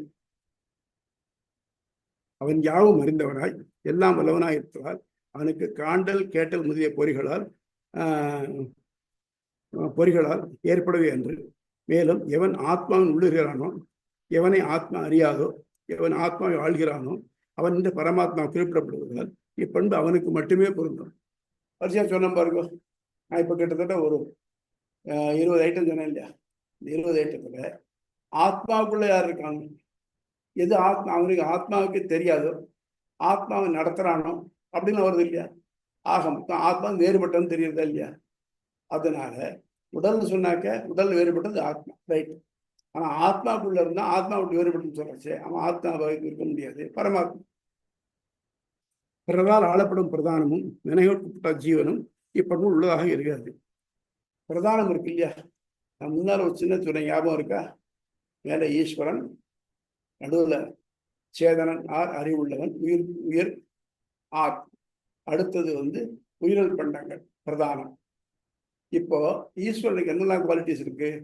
ஞானம், ஆனந்தம், விபுத்துவம், எல்லாவற்றையும் ஆளுமை கொள்ளும். அவனுக்கு மேல யாரும் ஆடுறது கிடையாது, எல்லாவற்றையும் தான் ஆளணும். அவன் யாருக்கு அடிமைப்பட்டவன். அடுத்தது சேதனன் சொல்ற அவனுக்கு உயிர் பொருளுக்கு என்னன்னாக்க அவனுக்கு ஞானம் ஆனந்தம், அணுத்தன்மை. அவன் விபு எல்லாத்தையும் பறந்திருப்பான். ஆனா இவன் அணுவா இருப்பான். இவனுக்கு என்னன்னாக்க இவன் பிரதானத்தை பின்னாலுடைய அறிவை உயிரல் பொருளை ஆளக்கூடியவன், அதை அனுபவிக்கிறேன். நான் வச்சிருக்கேன், வீடு வச்சுருக்கேன், லேப்டாப் வச்சிருக்கேன், அதெல்லாம் அனுபவிக்கிறேன். ஆனால் நான் அவனுக்கு அடிமையா இருக்கேன். ஆக அடிமையா இருக்கும் தன்மையும் அடிமைப்படுத்தும் தன்மையும் சேதனனுக்கு உண்டு. அதுக்கு அடுத்தது உயிரல் பொருள். உயிரல் பொருளுக்கு ஞானம் கிடையாது, ஆனந்தம் கிடையாது. ஞானம் இல்லை, ஆனந்தம் கிடையாது. உணர்ச்சி இருந்தால் தானே ஆனந்தம் இருக்க முடியும். ஞானம் கிடையாது, ஆனந்தம் கிடையாது. அது எல்லாம் விபு எங்கேயும் பறந்துருக்கு. உயிரல் பொருள் சுத்தி இருக்கு, காத்துலேருந்து ஆரம்பிச்சுலாம் உயிரல் பொருள் தான். இதெல்லாம் எங்கேயும் பறந்துருக்கு. ஆனால் இது எல்லாருக்கும் அடிமைப்பட்டே இருக்கிறது தான் பற்றியா ஆள முடியாது. இது ஞாபகம் இருந்ததுனாக்க மற்றெல்லாம் ஈஸியா புரியும். அது பிறரால் ஆளப்படும் பிரதானமும் வினைகளுக்கு உட்பட்ட ஜீவனும் இந்த ஜீவனுக்கு ஞானானந்தம் இருந்தாலும் அது சங்கோச்ச விகாசங்களுக்கு உட்பட்டது. சங்கோச்சம்னா சுருக்கம், விகாசம்னா விரிவு. ஏன் அப்படின்னாக்க அது எடுத்துக்கிற உடம்புக்கு ஏற்ற மாதிரி சங்கோச்ச விகாசம் வரும். ஏன் உடம்பு வருது? கர்மாவால் வருது.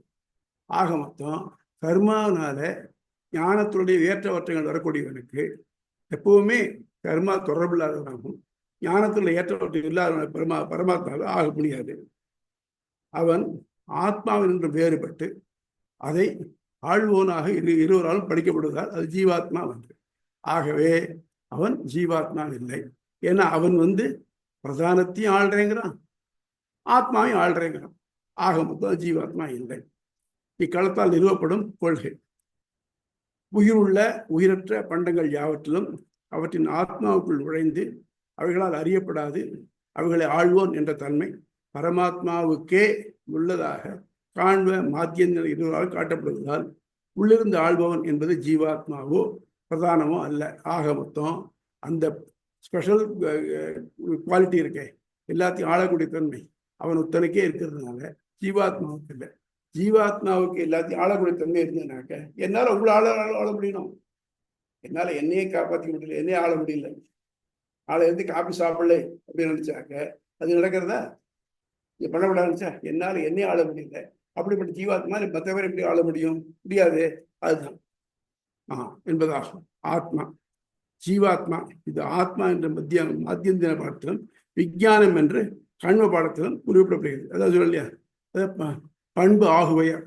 அதுக்கு ஞானம் இருக்கு, ஞானத்தோட இருப்பிடமா இருக்கிறதுனால இதையே விஞ்ஞானம் சொல்றாங்க. விஞ்ஞானம் யஜ்ஞம் தனுதே சொல்றதுனால ஆக மொத்தம் விஞ்ஞானம் அறிவின் விசேஷியட ஞானம் அறிவின் இருப்பிடம். ஆகவே உள்ளுறைவன் ஆத்மாவுக்கு உள்ள உறைபவன் பரமாத்மாவை தவிர்த்து ஜீவாத்மா இல்லை.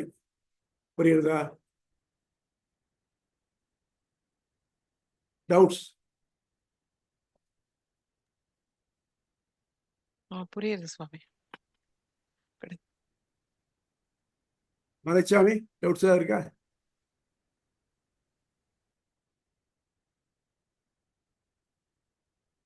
வேற யாருக்காவது? வெற்றி உங்களுக்கு? இருக்கு சுவாமி. எனக்கு ஒரு சின்ன சந்தேகம். கேளுங்க. இப்போ ஆத்மான்றது ஜீவாத்மா தான் நம்ம சொல்றோம். அந்த ஜீவாத்மாக்குள்ள பரமாத்மா இருக்கு அப்படின்னு சொல்றோம். ஆமா, இது வரைக்கும் இருக்கு. இப்போ ஒரு தாய் இருக்கிறா, அவளுக்குள்ள ஆத்மா இருக்கு, ஜீவாத்மா இருக்கு, பரமாத்மா இருக்கு. இந்த தாய்க்குள்ள உயிர் தான் ஆத்மா இல்லையா?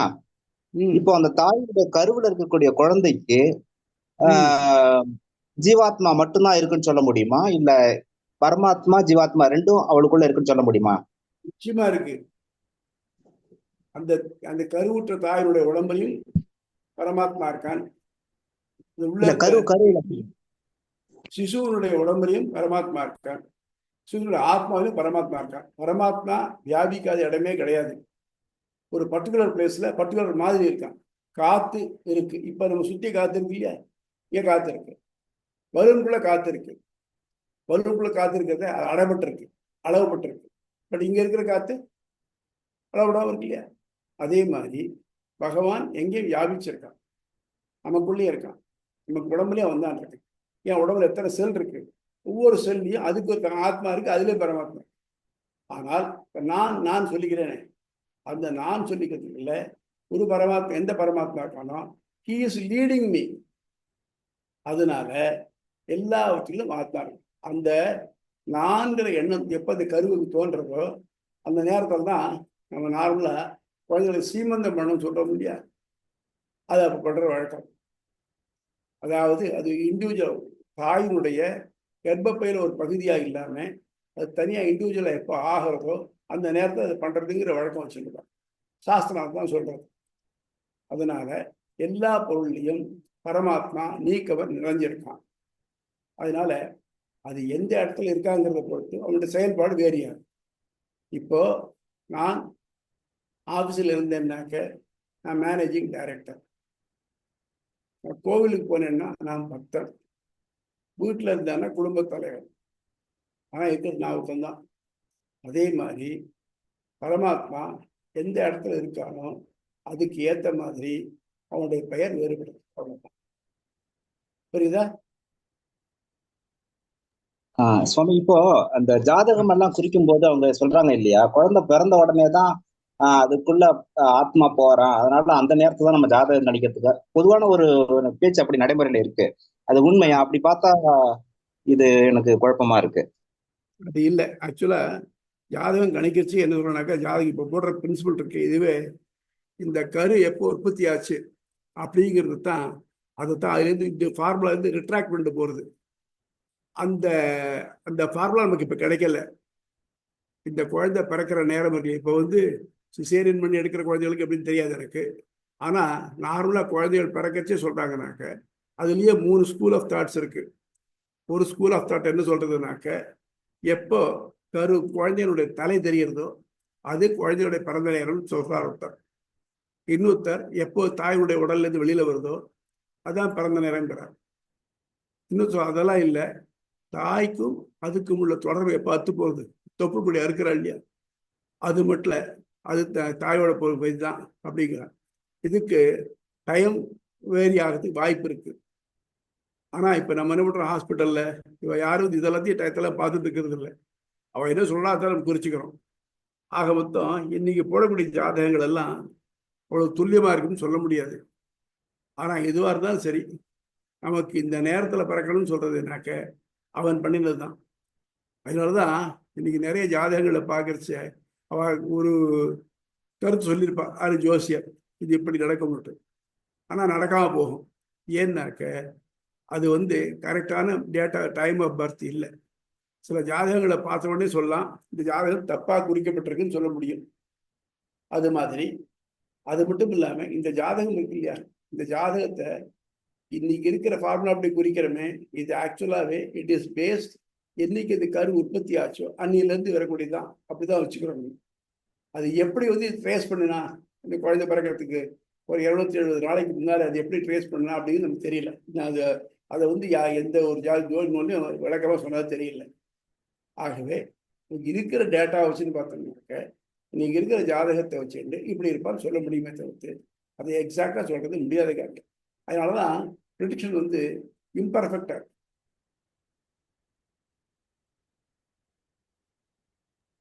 சுவாமி, இந்த சடகோபருடைய கதையிலிருந்து நம்ம ஒண்ணு சொல்லுவோம் இல்லையா, அவருடைய சடம்ன்ற வாயு வந்து அவரை தீண்டல மாதிரி சொல்றாங்க. அந்த கான்டெக்ட்ல எப்படி பாக்குறது? இப்ப பரமாத்மா தீண்டலன்னு சொல்றதா, அது எப்படி? அது ரைட். அதாவது கருவிலே திருவுடையார் சில பேருக்கு உண்டு. அவர் தாயுடைய கர்ப்பத்தில் இருக்கிறச்சேயே அவருக்கு ஞானம் இருக்குது.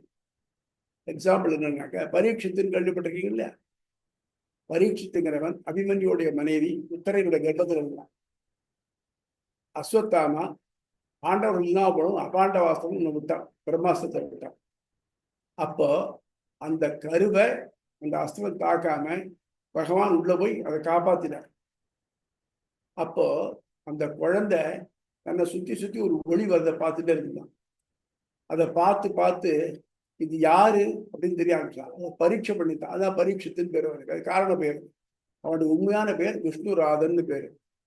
அதே மாதிரி சில பேருக்கு பிறக்கச்சேயே கருவிலை திருவுடையாரா இருப்பார்.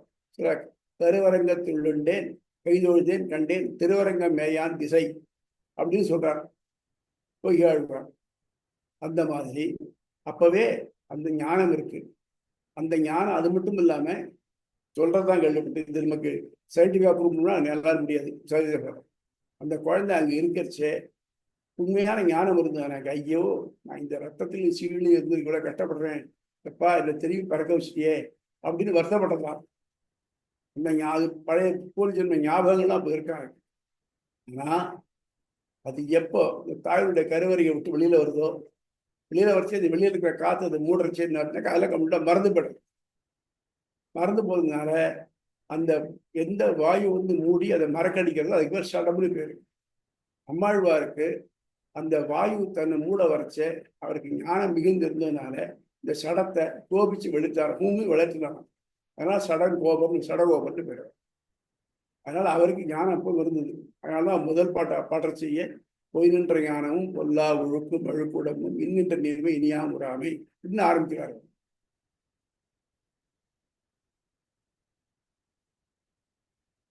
சுவாமி வேற. நன்றி சுவாமி. இது திவ்ய பிரபந்தத்துல திருமங்கையாழ்வாருடைய பாசுரம் ஒண்ணு பார்த்துட்டு இருந்தேன். அதுல எனக்கு இந்த யோஜனை ஒண்ணு வந்துச்சு. எம்மானும் எம்மனையும் என்னை பெற்று ஒழிந்ததன் பின் அம்மானும் அம்மனையும் அடியேனுக்கு ஆகி நின்ற நன்மான ஒன் சுடரே அப்படின்னு சொல்றாரு. இந்த நன்மான ஒன் சுடரே அப்படின்றது பரமாத்மா. அந்த பரமாத்மா எனக்கு அம்மாவும் அப்பாவும் யாரு உயிர் கொடுத்தாங்களோ, உடல் கொடுத்தாங்களோ, அவங்க ஒழிந்ததன் பின் அப்படின்னு சொல்றதுனால அவங்கள்ட்ட இருந்து நான் பிறந்ததுக்கு அப்புறம் எனக்குள்ள வந்த ஆன்மானி அப்படின்ற மாதிரி நான் பொருள் பார்த்தேன். அது சரியான? சரிதான் சரிதான். இப்போ அப்ப பிறந்ததுக்கு அப்புறம் தான் பரமாத்மா உள்ள வருதா? இல்ல இல்ல, அப்பதான் எனக்கு தெரியறது.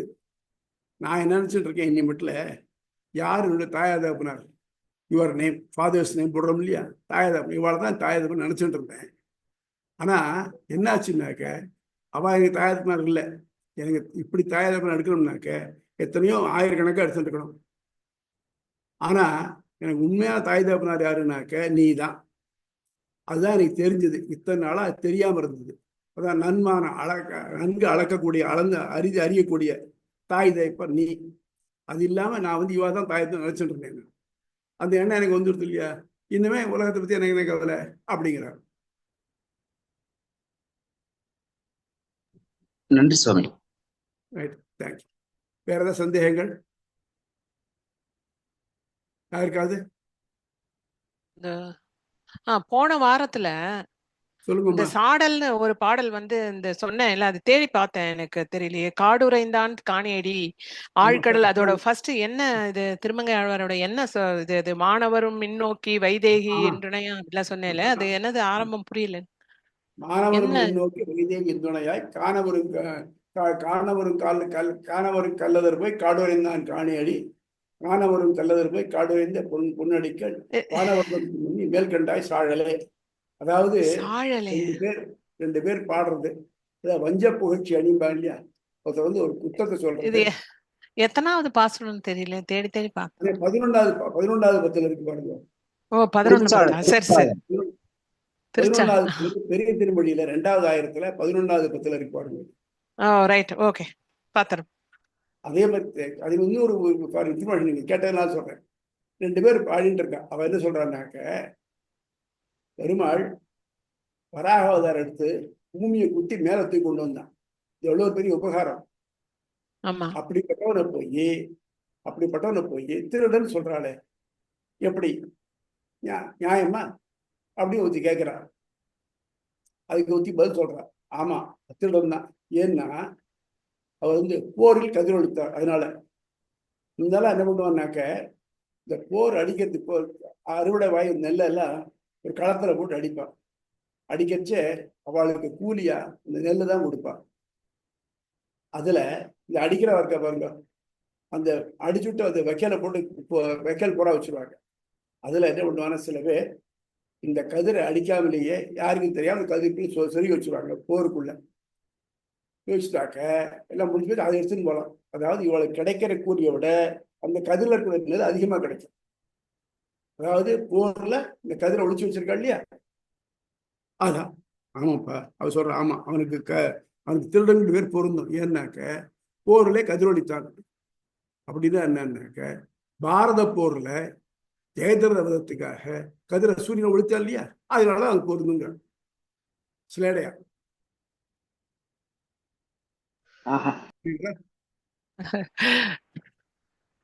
நன்றி சார். இன்னைக்கு லேட், ரொம்ப அழகா இருந்தது. இன்னைக்கு கொஞ்சம் லேட் ஆயிட்டு. ஆக்சுவலி நான் வந்து ராமானுஜரை பத்தி கொஞ்சம் கேட்கலாம் அப்படின்னு பார்த்தேன். என்னைக்காவது ஒரு நாள் நீங்க வந்து கொஞ்சம் அதுக்குன்னு டைம் எடுத்து நீங்க ராமானுஜர், அதாவது எந்த விதத்துல அவர் வந்து இப்ப ஸ்ரீபாஷ்யம் படிக்கும் போதே தெரிஞ்சுக்கிறோம். இருந்தாலும் அவர் வந்து அவருடைய சிறப்புகள், எப்படி எல்லாரையும் மோட்சம் அடையணும்னு சொல்லி அவர் வந்து டிசைட் பண்ணது. முன்னாடி வந்து எல்லாரும் வந்து நீ ஆத்மாக்குள்ள பரமாத்மாங்கிறது வந்து இதுதான் டிஃபரன்ஸா எனக்கு தெரியறது. இந்த அத்வைதத்தை விட வித்தியாசமா ஆத்மாக்குள்ள பரமாத்மா அப்படிங்கிறது அத்வைதத்தை விட வித்தியாசம் இது. ஸ்ட்ராங்கான வித்தியாசம். அது நான் உட்காந்து நானே நினைச்சிட்டு இருந்தோம்னா அது நமக்கு புரியாது. டெஃபினட்டா நானே பிரம்மம் அப்படின்னு நினைச்சிட்டு இருந்தோம்னா புரியாது. இது கொஞ்சம் டிஃப்ரெண்டா இருக்கிறதால கொஞ்சம். அதுக்கப்புறம் இது வந்து பிரம்மம்ங்கிறது நீங்க அக்ரிணை அப்படின்னு ஒரு வார்த்தை யூஸ் பண்ணிருக்கீங்க முன்னாடி ஒரு கிளாஸ்ல. பிரம்மம் என்பது ஒரு அக்ரிணை. அக்ரிணை சொன்னேல. பிரம்மா வந்து ஒரு ஆண். பிரம்மாங்கிறது ஒரு படைத்தல் தொழில் செய்யறவர் ஆண்பாள். பிரம்மம் என்பது அக்ரிணை அப்படின்னு சொன்னேன். சோ அந்த பிரம்மம்ங்கிறது நாராயணன் தான் இனிமேல் கொண்டு வருவாரா? அதான் கொண்டு வர்றார். ஒன்னொன்னையும் இந்த எல்லாரும் சொல்லிவிட்டு இந்த கண்டிஷன்ஸ்லாம் யாருக்கு பொருந்ததுன்னு பாருங்க. அது நாராயண புருஷோத்தம ஏவ, புருஷோத்தமனுக்கே பொருந்துகிறது அப்படிங்கிறது. அதுதான் 5 விரல் இருக்கு பாருங்க, 5 விரல் வச்சு சொல்றது. சுண்டு விரல் இருக்கு பாருங்க, அது அபுருஷன். புருஷன்னா புரு சனோதி, வேண்டியவைகளை தேடிக்கொள்ளக்கூடியவன் ஆர் தேடி கொடுப்பவன். தனியா இருக்கிற அச்சேதனத்துக்கு அது கிடையாது, அபுருஷன். அடுத்தது புருஷன், சாதாரண உங்களுக்கு பத்தர்கள் இருக்கா பாருங்க, எல்லாரும் புருஷன். அப்புறம் உட்புருஷன். உட்புருஷன்னாக்க இவாளை தாண்டி நான் இதுலேருந்து வெளிப்படணும்னு நினைக்க எண்ணம் உள்ளவன் உட்புருஷன். உத்தர புருஷன், அந்த மாதிரி வெளியில வந்த முக்தர்கள். கடைசியில உத்தம புருஷன்னாக்க இந்த பின்னாலுடைய இந்த 4 இதுவும் தொடர்பே இல்லாம தனியா இருக்கக்கூடியவன், கட்டவர்கள். பாத்தீங்கன்னாக்க அபுருஷன், புருஷன், உட்புருஷன், உத்தர புருஷன், உத்தம புருஷன். இந்த உட்புருஷன், உத்தர புருஷன், உத்தம புருஷனுங்கிறதுக்க பாசிட்டிவ், கம்பேரிட்டிவ், சூப்பர்லேட்டிவ்ங்கிற மாதிரி. இந்த உத்தம புருஷன் கடவுள் தனியா இருக்கு பாருங்க, அந்த மாதிரி அவன் வேறுபட்டு எல்லாம் இருக்கான். இந்த கட்டவர் இல்லைன்னாக்க பிடிக்க முடியாது நம்மளால எதையும். அதனால அப்படிப்பட்டவன் அவன் உத்தமன். அவன் தான் புருஷோத்தமன். மற்ற 4 அவன் தான் நடத்துறான். புரியுதா? புரியுது. ஒரு சின்ன விண்ணப்பம். இன்னைக்கு உடையர் திருநட்சத்திரம். உமா சொன்ன மாதிரி 2 வார்த்தை உடையரை பத்தி கொஞ்சம் சொல்லலன்னா இன்னும் சந்தோஷமா. இப்ப எவ்வளவு தூரம் யதாசக்தி யதாமதி இருக்கு சொல்றேன். எம்பெருமானார் உடையவர் சொல்றோம் இல்லையா, அவருடைய இயற்பெயர் வந்து இளையாழ்வார். அவர் கேசவ சோமயாஜி அப்படிங்கிற விதத்துல பிறந்தார். அவர்கிட்டயே பாடம் படித்தார். சின்ன வயசுலேயே தகப்பனார் இழந்துட்டார். மேல் படிப்புக்காக என்ன அப்படின்னாக்க திருப்புக்குழியில் இருந்த யாதவ பிரகாசத்தை சேர்ந்து படித்தார். அது வந்து முன்னால வேதம் படிக்கிறதும் நிற்க மாட்டார். வேதம் படிச்சதுக்கு அப்புறம் சாஸ்திரம், வேதத்தோட துணை நூல்களான சாஸ்திரங்களை படிச்சுட்டு அதனால சொல்லப்படக்கூடிய பொருள் என்ன அப்படின்னு யோஜனை பண்ணிட்டு இருப்பார். அதுக்கு தான் சொல்றச்சே வேதாந்தம் படிக்கிறது. அது நம்ம படிக்கிற இதெல்லாம் வேதாந்தம் தான். வேதாந்தம் படிக்கிறதுக்கு போனார். அவர்கிட்ட ராமானுசர் காலத்துக்கு முன்னால ப்ரிவேலண்டா இருந்து அத்வைதம் தான் ப்ரிவேலண்டா இருந்தது. விசிட்டாத்வைதம் முன்னால் இருந்து அதை அழிச்சு போயிருக்கு. ஏன்னா நம்ம நாட்டுக்கு ஒரு இருண்ட காலம் சொல்லுவோம் பாருங்க, அப்போ களப்பிரர்கள் சொல்லுவோம் அவ இருந்த காலமும், அது தவிர்த்து சமண பௌத்த மதங்கள் ஓங்கி இருந்த காலத்து. அப்போ வேதத்துக்கு இம்பார்ட்டன்ஸ் இல்லாமல் போயிடுது. அது மட்டும் இல்லாம நிறைய வேதாந்திக் டெஸ்ட் எல்லாத்தையும் அதான் ஓலையில் இருந்தீங்க, அது நெருப்புல போட்டு அழிச்சுட்டாங்க. இப்போ ஆக மொத்தம் முதல்ல சங்கர சுவாமி வந்து தான் அதை ரிவைவ் பண்ணினாங்க. ரிவைவ் பண்ணி இந்த பிரம்மசூத்திரம் எழுதி பிரம்மம் ஒன்று உண்டுன்னு ப்ரூவ் பண்ணினாங்க. அப்போ அதுதான் ப்ரிவேலண்டா இருந்ததுனால அதுதான் கற்றுந்தாங்க. ஆனால் இவருக்கு திருக்கட்சி நம்பிகள் அப்படின்னு காஞ்சிபுரத்தினுடைய மூலமாக திவ்ய பிரபந்தத்துல ஒரு ஈடுபாடு கிடைச்சது. திவ்ய பிரபந்தத்துல கிளியரா தெரியறது பிரம்மம் வேற, ஆத்மா வேற, உடம்பு வேறன்னு தெரியுது. ஆனால் நீங்க வேதத்துல ஒன்று அத்தாரிட்டி நான் சொல்றேன், நீ கேட்பாளா? யாரை கேட்பாளா? பிரபந்தம் சொல்றதுனா ஒத்து வாழ வந்தவே, அதுக்கு என்ன பண்ணலாம் நீ யோஜனை பண்ணிட்டு இருக்கா. அப்பதான் திவ்ய வழிகாட்டல்ல இந்த அதுல வேதாந்த சூத்திர உபநிஷத்துங்களுக்கு பொருள் கொண்டோம்னாக்க பொருள் கொள்ள முடியாது. ஒரு முக்கியமாக சொன்னேன், தஸ்யதா கப்பியாசம் இருக்கு. அவருக்கும் யாதவ பிரகாசனுக்கும் இவருக்கும் 2 முதல் சில மோதல்கள்லாம் வந்திருக்கு. ஒரு முக்கியமான முதல் சொல்றேன்னா இந்த தஸ்யதா கப்பியாசம் தான். அதாவது யாதவ பிரகாசருக்கு இளையாழ்வார் அவருக்கு எண்ணெய் தேய்ச்சி விட்டுட்டு இருக்கார். இந்த சிஷ்யர்கள்லாம் குருவுக்கு எல்லா வேலையும் செய்யணும், செஞ்சாதான் பாடம் சொல்லி கொடுப்பார் என்றுக்கச்சு அப்போ சாந்திக உபனிஷத்துல இருந்து இந்த இதை சொல்லிட்டே இருந்தார். ஏஷோ அந்தர் ஆதித்ய உத்தம் புருஷோ திருஷ்யத்தே ஹிரண்யகேசா ஹிரண்யஸ்வம் சுரபு ஆப்ரணகா சுவர்ணமயா தஸ்யதா கப்பியாச புண்டரிகே விவக்ஷணி. இந்த சூரியனுக்குள்ள ஒரு புருஷன் தெரிகிறானே, அவனுக்கு தலைமுயர்லாம் தங்கமா இருக்கு, மீச தங்கமா இருக்கு, தலை முதல் கால் வரை எல்லாம் தங்கமானவன். அவனுக்கு 2 கண்கள், கப்பியாசம் 2 கண்கள் உள்ளன, தாமரை போன்ற கண்கள் உள்ளன அப்படின்னு சொன்னார். அதுக்கு இந்த கப்பியாசம்ங்கிறதுக்கு அவர் கபி ஆசம்னு சொன்னார். அவர் கபின்னா குரங்கு, ஆசம்னா அது பின்பக்கம், அவனுடைய மாதிரி இருந்ததுன்னு. இதை கேட்ட எம்பெருமானாருக்கு, அவன் இளையாழ்வாருக்கு அழுக வந்துட்டு அழுதார். அவருடைய கண்ணீர் இவரோட துறையில விழுந்தது. என்ன அழுகை அப்படின்னு சுவாமி சாதிக்கிறது சரியா படலை. ஓமை சொல்றதுனாக்க விசந்து பொருள் ஓமை சொல்றது, தாழ்ந்து பொருள் ஓமை சொல்றாங்க. நம்ம சொல்லிட்டு இருக்கிற பொருள் என்ன? பரபிரம்மம். அதுக்கு மேல ஆக்சுவலா எதுவும் கிடையாது. ஆனால் நமக்கு இங்க உலகத்தை தெரியக்கூடிய உயர்ந்த பொருளை வச்சுக்கணும். நம்மளா சொல்றோம் இல்லையா, சுட்டுரைத்த நண்பன் உன் திருமேனி ஒளி ஒவ்வான். எனக்கு இந்த ஊர்ல பெருசா தெரியும் ஒளியா இருக்குதுனாக்க நல்ல இது பண்ணும், சுத்துரைத்த போன்றிருக்கு பாரு, அதுதான் தெரியும் எனக்கு. ஆனா அந்த ஒளி நிச்சயம் உன் திருமண ஒளிக்கு அது சம்பந்தம் இல்லை. எனக்கு தெரிஞ்ச பெருசு இதுதான், அதான் அது சொன்னேன். அந்த மாதிரி சொல்லணுமே தவிர்த்து ஒரு தாழ்ந்த பொருள். அது இன்னொன்னும் நீங்க சொல்ற சிவப்புங்கிறது அது குறைக்கு மட்டும்தான் இருக்கணும்னு இல்லை, மற்ற எந்த ஒரு பிராணிக்குமே இருக்கலாம். அதனால கபி ஆசம்னு சொன்னாக்க அது கபி ஆசம்னு எடுத்துக்கூடாது. ஆசம்னு சொன்னா சீட்டுன்னு அர்த்தம், அது தப்பு. பின்ன என்ன அதுக்கு அர்த்தம் சொல்லுவாங்க அப்படின்னு சொன்னாக்க, இந்த கபிங்கிற வார்த்தையை பிரிக்க முடியும். எப்படின்னாக்க இப்ப நார்மலா புரியுற சொல்றேன். காட் ஸ்பெல்ட், அதான் காஸ்பெல்னு பைபிளுக்கு பேரு காஸ்பெல்னு பேரு. காட் ஸ்பெல்ட், இறைவனாலே சொல்லப்பட்டது. அந்த மாதிரி கபி அப்படிங்கிறது எப்படின்னாக்க கம் பிபதி கபி. கம் அப்படின்னா தண்ணீர், பிபதி குடிக்கிறது, தண்ணீரை குடிக்கிறது. அப்புறம் ஆசம்னா 2 அர்த்தம். ஒன்றும் அதை சீட்டாக உடையது, இன்னொன்னும் அதனால மலத்தப்படுது. மந்தஹாசம்ங்கிறோம் இல்லையா, ஹாசம்னா அது.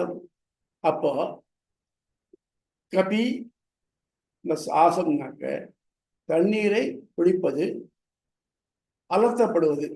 தண்ணீரை குடிப்பது எது? சூரியன். அலர்த்தப்படுவது தாமரை. அதனால சூரியனாலே அலர்த்தப்படுகிறது தாமரை போன்ற கண். இந்த ஓமம் என்ன இருக்கா, அந்த ஓமம் என்ன இருக்கா? இன்னொன்று, தண்ணீரை கொடுப்பது எது? தாமரத்தண்டு. தாமரத்தண்டை தன் இருப்பிடமாக கொண்டது தாமரைப்பூ. அப்படிப்பட்டது. ஆகவே எந்த வகையிலும் தாமரை கண்கள் வருமே தவிர்த்து குரங்கு பிரஷ்டம்னு வராது அப்படின்னா அது அவருக்கு ரொம்ப இடைஞ்சலா போச்சு. அவருக்கு அது பிடிக்கல. அவர் எப்படியாவது இந்த மாதிரி ஒரு சிஷன் இருந்தாங்கனாக்க தன்னை விஞ்சிடுவான், தனக்கு மதிப்பு வராது. அதாவது எல்லாருக்கும் ஈகோ உண்டு. எல்லா காலத்தையும் எல்லாருக்கும் ஈகோ இருந்துருக்கு. ராவணனுக்கு இல்லையா, கர்ணனுக்கு இல்லையா, ஈகோ இருந்தது. சரி, இவரை எப்படியாவது தீர்த்து கட்டணும்னு தீர்மானம் பண்ணினேன். ஸோ எல்லாரும் காசி யாத்திரை போகலான்னு புறப்பட்டார். அங்கே போறச்சே வேற வழியில் இந்தியா ஜலத்திலேயே வச்சு தீர்த்துக்கலான்னு. இதை இவருடைய சித்தி பிள்ளை கோவிந்தன் அப்படிங்கிறத தெரிஞ்சுட்டார். அவருடைய திட்டத்தை தெரிஞ்சிட்டவர். இவருக்கு சொல்லி நீ திரும்பி போயிட்டு தஞ்சாவூருக்கு சொல்லியிருக்கார். இந்திய மலைக்காட்டுல இருந்து இவர் அவளை விட்டு பிரிஞ்சு திரும்பி வர ஆரம்பிச்சிட்டார். திரும்பி வரச்சே இந்த காட்டுல தெற்கு தெரியல, திண்டாடிட்டாங்க. அப்போ மனசார வரதரை பிரார்த்திச்சுட்ட. அப்போ ஒரு வேடனை வெட்டு வச்சு வந்தேன். அவ கேட்ட, எங்க சாமி நீங்க திண்டாட்டிருக்க, நீ இந்த இருக்கு? நான் இந்த மாதிரி வந்தேன், என்ன ஆசையார் கூட வந்தேன், வழி தவறி போயிட்டு அவங்க இங்கே போயிட்டாங்க, நீங்க எங்க போகணும்? நான் சத்தியவரத கஷேத்திரம், அதாவது காஞ்சிபுரத்துக்கு போனோம். அப்படியா, நாங்களும் அங்கே தான் போறோம், வாங்க கூட அப்படின்னு கூட்டிட்டு போனோம். ராத்திரி ஆச்சு. ராத்திரி ஆன உடனே இந்த வேட்டு வச்சு என்ன கேட்டான்னு, எனக்கு தாகமா இருக்கு, தண்ணீர் ஒண்ணு. ஐயோ, இருட்டில் ஒன்றும் தெரியலையே, எங்க போய் எடுக்கிறது அப்படின்னு படுத்துட்டேன். காலையில எழுந்த உடனே என்ன பண்ணினாக்க, ஆகா நமக்கு உதவி பண்ணாலியா, இவாளுக்கு தரணும் அப்படின்னுட்டு இவர் இங்க தேடிட்டு போனார். அங்க ஒரு தாமரை குளம் இருந்தது. தாமரை இலையை ஒரு தண்ணை மாதிரி ஆக்கிட்டு அதில் தீர்த்தம் எடுத்துட்டு இவர் கொண்டு வந்தார். பார்த்தா அவர் 2 பேரையும் காண. என்ன ஆச்சு? ஐயோ விட்ட போயிடும். அவளுக்கு தனி ஹெல்ப் பண்ண முடியாமல் போய் வருத்தப்பட்டேன். இப்போ பார்த்தாக்க அங்கே ஆள் அரவம் கேட்டுது. யாரோ போயிட்டு இருந்தா. அப்புறம் பார்த்து சுவாமி இது எந்த இடம் என்னன்னு, என்ன இப்படி கேட்குறீங்க, அந்த மாதிரி எதாவது வருது புண்ணியகோட்டிக்குமா தெரியலையா, இது காஞ்சிபுரம் அப்படிங்க. நேற்று தான் அங்கே விந்தியமலைக்காட்டிலேருந்து வரட்டும், இப்போ வந்து இங்கே காலம்பரை இங்கே காஞ்சிபுரத்தை கண் விழிக்கிறமே அப்படின்னு ஒன்று. ஸோ தன்னை கூப்பிட்டு வந்தது வரதனும் பெருந்தேவியும் தான் நினச்சிக்கிட்டார். அவர் தெரிஞ்சுக்கிட்டு நேராக அங்கே போனால் அங்கே அவர் இருந்தார், திருக்கச்சி நம்பி இருந்தார். திருக்கச்சி நம்பிக்கிட்ட தான் நடந்ததெல்லாம் சொன்னார். அவர் சொன்ன உடனே இது பெருமாள் திருவுள்ளம், அவர் உண்மையால் தீர்த்தம் வாங்கிக்கணும்னு இருக்கார். அதனால இது என்ன பண்ணிருந்தாக்க அங்கே சாலை கிணறுன்னு ஒன்று இருக்கு. இன்னைக்கும் வரதனை தீர்த்தம் அதுலேருந்து தான் போகுது, அதுல தீர்த்தம் எடுத்து கூட. ஸோ அந்த கைங்கேயத்தை விட்டு அவர் இருந்தார். இவர் யாதவ பிரகாஷர் அங்கே போயிட்டு அங்கே போய் காசியில் இது பண்ணி முடிச்சு வந்தோடனே இங்கே பார்த்தா இங்கே ராமாஞ்சம் பார்த்தா ஷாக்காக இருந்தது. ஆனால் நான் ஏதோ அவர் இதெல்லாம் சொல்லிக்கல, நான் அது விலகி போயிட்டேன், நான் வந்துட்டேன் அப்படின்ட்டு. திருப்பி என்கிட்ட படிக்கணும்னு அவர்கிட்ட படிச்சுட்டு தான் இருந்தார். திருக்கச்சின் ஸ்நேகத்தினால அவருக்கு மனசுல சில சந்தேகங்கள்லாம் வந்து இவா சொல்றது அத்வைத்தம் அத்வைத்தம் கூட. ஆனா அவ டிஸ்கிரைப் பண்றது கூட சகுண பிரம்மம் சொல்றான். அப்போ பிரம்மம் ரெண்டா, நிர்குண பிரம்மம் ஒன்றும் சகுண பிரம்மம் ஒன்றும். இதுக்கு வேதத்துல கிடையாது, எக்ஸாம்பிள் இது கிடையாது, எக்ஸ்பிளனேஷன் கிடையாது. ஆனா பாடல் இல்லை, 4வது தீபத்துல பாடல் பிரம்மம் சகுணம் தான். அவனுக்கு திவ்யாத்ம ஸ்வரூபம் ஒன்று உண்டு, திவ்யமங்கல விக்கிரகம் ஒன்று உண்டு. எப்படி நமக்கு உயிர்னு ஒன்று உண்டு, உடல் ஒன்று உண்டு. இதுல உயிரானது நம்ம என்னைக்கு பிறந்தோமோ அதுலேருந்து சாரமட்டில் அந்த உயிர் தான் இருக்கு. ஆனா உடல் இருக்க பிறந்தோட குழந்தையா இருக்குச்சு, நம்முடைய எடை உயரம் இதெல்லாம் வித்தியாசமா இருக்கு. ஆனா அது வேரியாகி அது மாற்றம் அடைஞ்சுட்டே போய் கடைசியில போய் ஒன்றும் இல்லாமல் போயிடுறது. ஆக மொத்தம் மாற்றம் அடையக்கூடிய உடம்பு, மாற்றம் இல்லாத உயிர், இதுதான் தத்துவம். அது சந்தேகம் வந்தது. அதுதான் திருக்கச்சி நம்பி இங்க பெருமாள்கிட்ட வரராஜத்தை பேசக்கூடியவர். அவர்கிட்ட நான் சந்தேகத்தை சொல்லலை, என் மனசுல சந்தேகங்கள் இருக்கு, பெருமாள்கிட்ட கேட்டு சொல்லு அப்படின்னா. திருக்கச்சி நம்பி அவருக்கு விசிறி வீசிவிட்டு அவர் குளிர்வா இருக்கச்சே பார்த்தார். பெருமாள் கேட்டாரா, இன்னும் சொல்லணும் போல் இருக்கிற என்ன விஷயம் அப்படின்னு கேட்டான். இல்லை, இளையாழ்வாருக்கு ஏதோ சந்தேகங்கள் இருக்கு, உங்கள்கிட்ட கேட்டு தெரிஞ்சுக்கலாம். அப்படியா, இது சொல்லணும். அகமேவ பரம் தத்துவம் தர்சனம் வேதைய வச்ச தேகாவசானே மோட்சம் பிரபத்திச்ச உபாயம்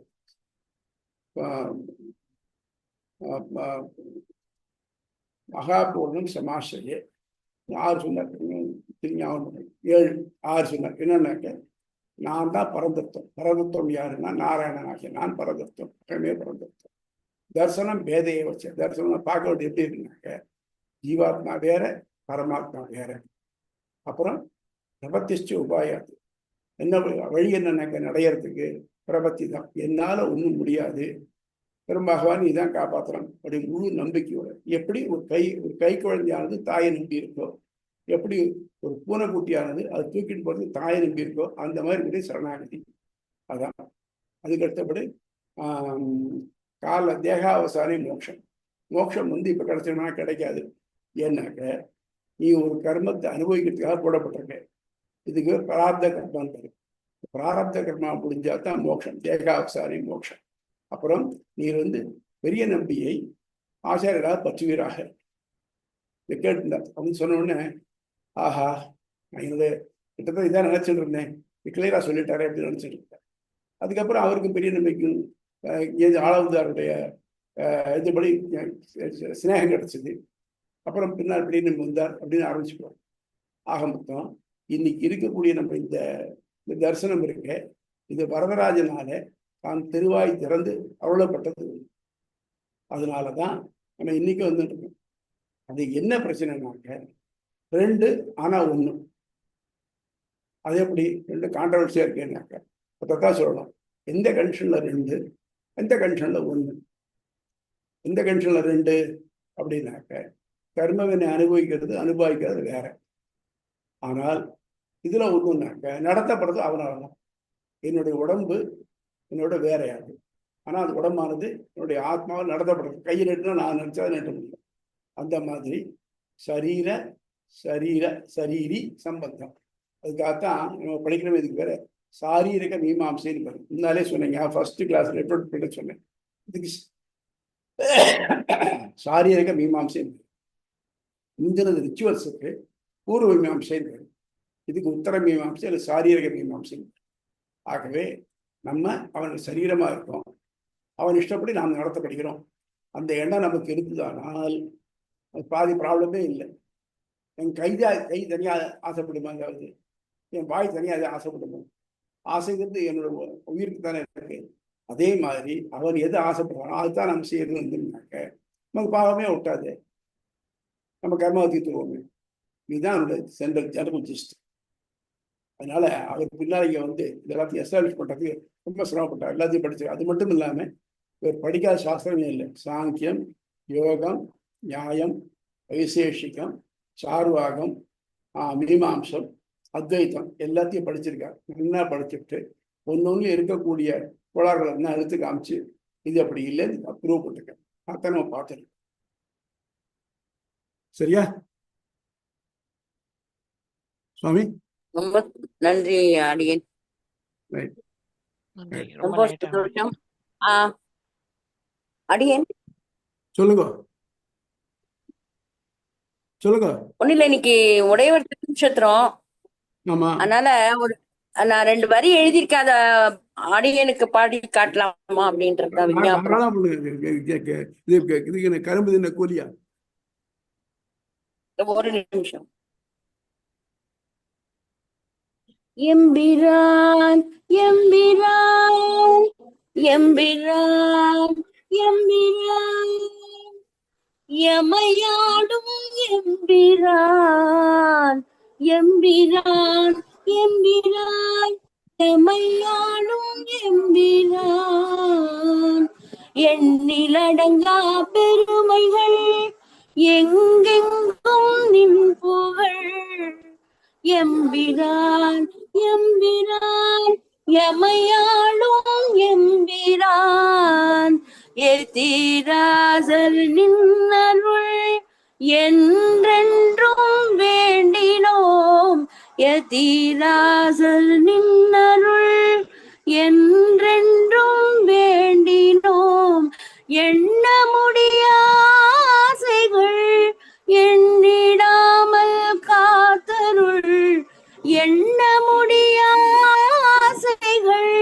எண்ணிடாமல் காத்தருள் எம்பிரான் எம்பிரான் எமையாளும் எட்டு ஹலோ, வாய்ஸ் கொஞ்சம் கட்டாயி வருதுமா. வாய்ஸ் கேட்கல. ஹலோ, உங்க வாய்ஸ் கொஞ்சம் கட்டாயி வருது. அப்படியா? 8 இப்ப கேக்குறதா? சொல்லுங்க. 8 8ஆய் வாழ்வினை எளிமையாய் உணர்த்து எம்மி எளிமையாய் உணர்த்தினாய் 8 வாய்ஸ் சரியா வர மாட்டேங்கிறதுமா. நெட் சரியில்லை ஹேமா. ஹேமா நெட் சரியில்லை உங்களுது. நான் பாடி குரூப்ல அனுப்பிச்சிட்டுமா? அனுப்புங்க. Well and good. சரி, அப்புறம் இன்னைக்கு உடையார் திருநட்சத்திரத்தினால நான் இந்த விண்ணப்பம் கேட்டேன், வேற எதுவும் இல்ல. ரொம்ப சந்தோஷம். இன்னொன்னு கேட்டனால ஒரு விஷயம் என்னுடைய பர்சனல் எக்ஸ்பீரியன்ஸ் கொஞ்சம் சொல்றேன். ஓகே. சர்வீஸ்ல இருந்த போதெல்லாம் நாங்க வேலை செஞ்செல்லாம் ஷாப்ல யார்டுல இந்த மாதிரி தான்.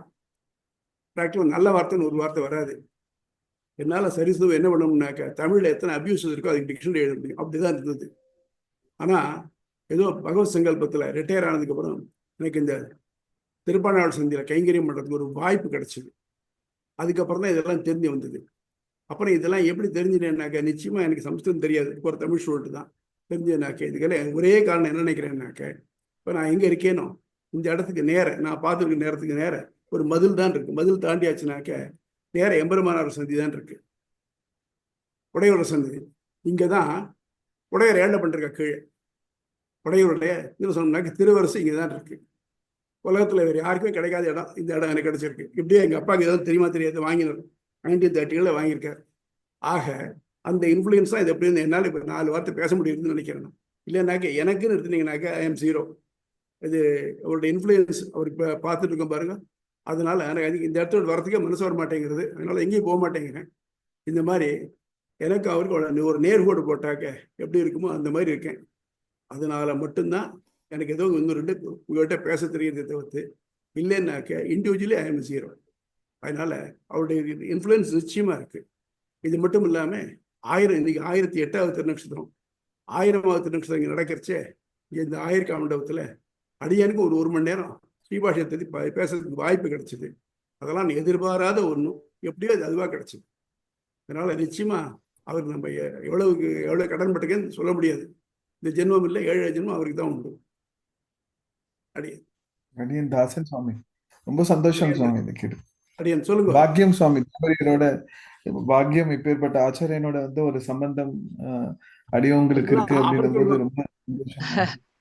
சொன்னாரு ராஜகோபாலன் சார் சொன்னாரு, நீங்க உங்க வீடை பத்தியே ஒரு பெரிய ஹிஸ்டரி இருக்கு, அப்புறமா ஒரு நாள் கேளுங்க அப்படின்னு. இன்னைக்கு ரொம்ப நேரம் ஆயிடுத்து, நீங்களும் டயர்டா இருப்பேன் மாமா. நீங்க இன்னொரு நாள் நீங்க சுவாமி சொல்லுங்க. என்னமோ உங்க வீடே ஏன்னா அவரோட திருவரசுக்கு பேக்ல இருக்கு, வெறும் ஒரு காம்பவுண்ட் வால் தான் இருக்குங்கிறேன். இந்த வீடு எப்படியோ இருந்திருக்கணும். அந்த திருவரசு பண்ணும்போது எவ்வளவு ஜனங்க வந்திருப்பா, எவ்வளவு பேர் வந்திருப்பா. அது ஒரு கோடிக்கணக்கான எல்லாத்தையும் எவ்வளவு லட்சக்கணக்கான ஆன்மீக இவர்கள் இது பண்ணி நடந்திருக்கும். சரி, எப்பயுமே ஆத்தங்கரை பக்கத்துல தானே வரும், எப்படி இங்க வந்திருக்குன்னா இவர் கொண்டு பண்ணிருக்கா? அவர் பெருமாள் கைங்கரியம் பண்ணிட்டு இருக்கச்சே பரமஹம்சர் எம்பெருமானா. ஓ அப்பா, ஆஹா. பெருமாளுடைய ஆக்ஞை என்னன்னாக்க, அது இப்ப இருக்கிற இடத்துக்கு முன்னால வசந்த மண்டபமா இருந்து, இப்ப வசந்த மண்டபம் வேற இடத்துக்கு எடுத்து இந்த வசந்த மண்டபமா இருந்தது.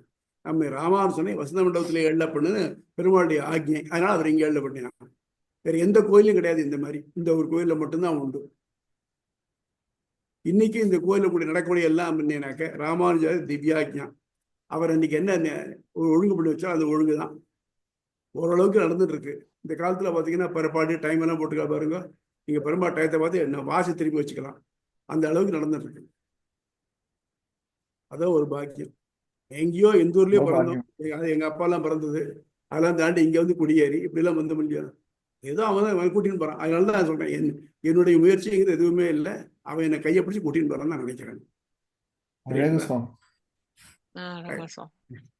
ஆச்சாரியன் தான் அதானே நம்மள வழி நடத்துறது தானே. நம்ம முரட்டத்தனமா போனோம், நம்ம தேத்தி வா ஒழுங்காவான்னு ஒரு ஆடு விரட்டுற மாதிரி வெட்டி கொண்டு வர வேண்டியதுதான். அவன் தான் பாக்கியம். ரொம்ப சந்தோஷம் அடியன். கன்னியூஷன் ஆழ்வார் எம்பெருமானார் ஜியர் ஆச்சாரியன் திருவடி ராமானுஜாரியாய நம பரமயோகினே அந்தர்ஜ்வரம் அசீசமதே ஓகே. தாசன்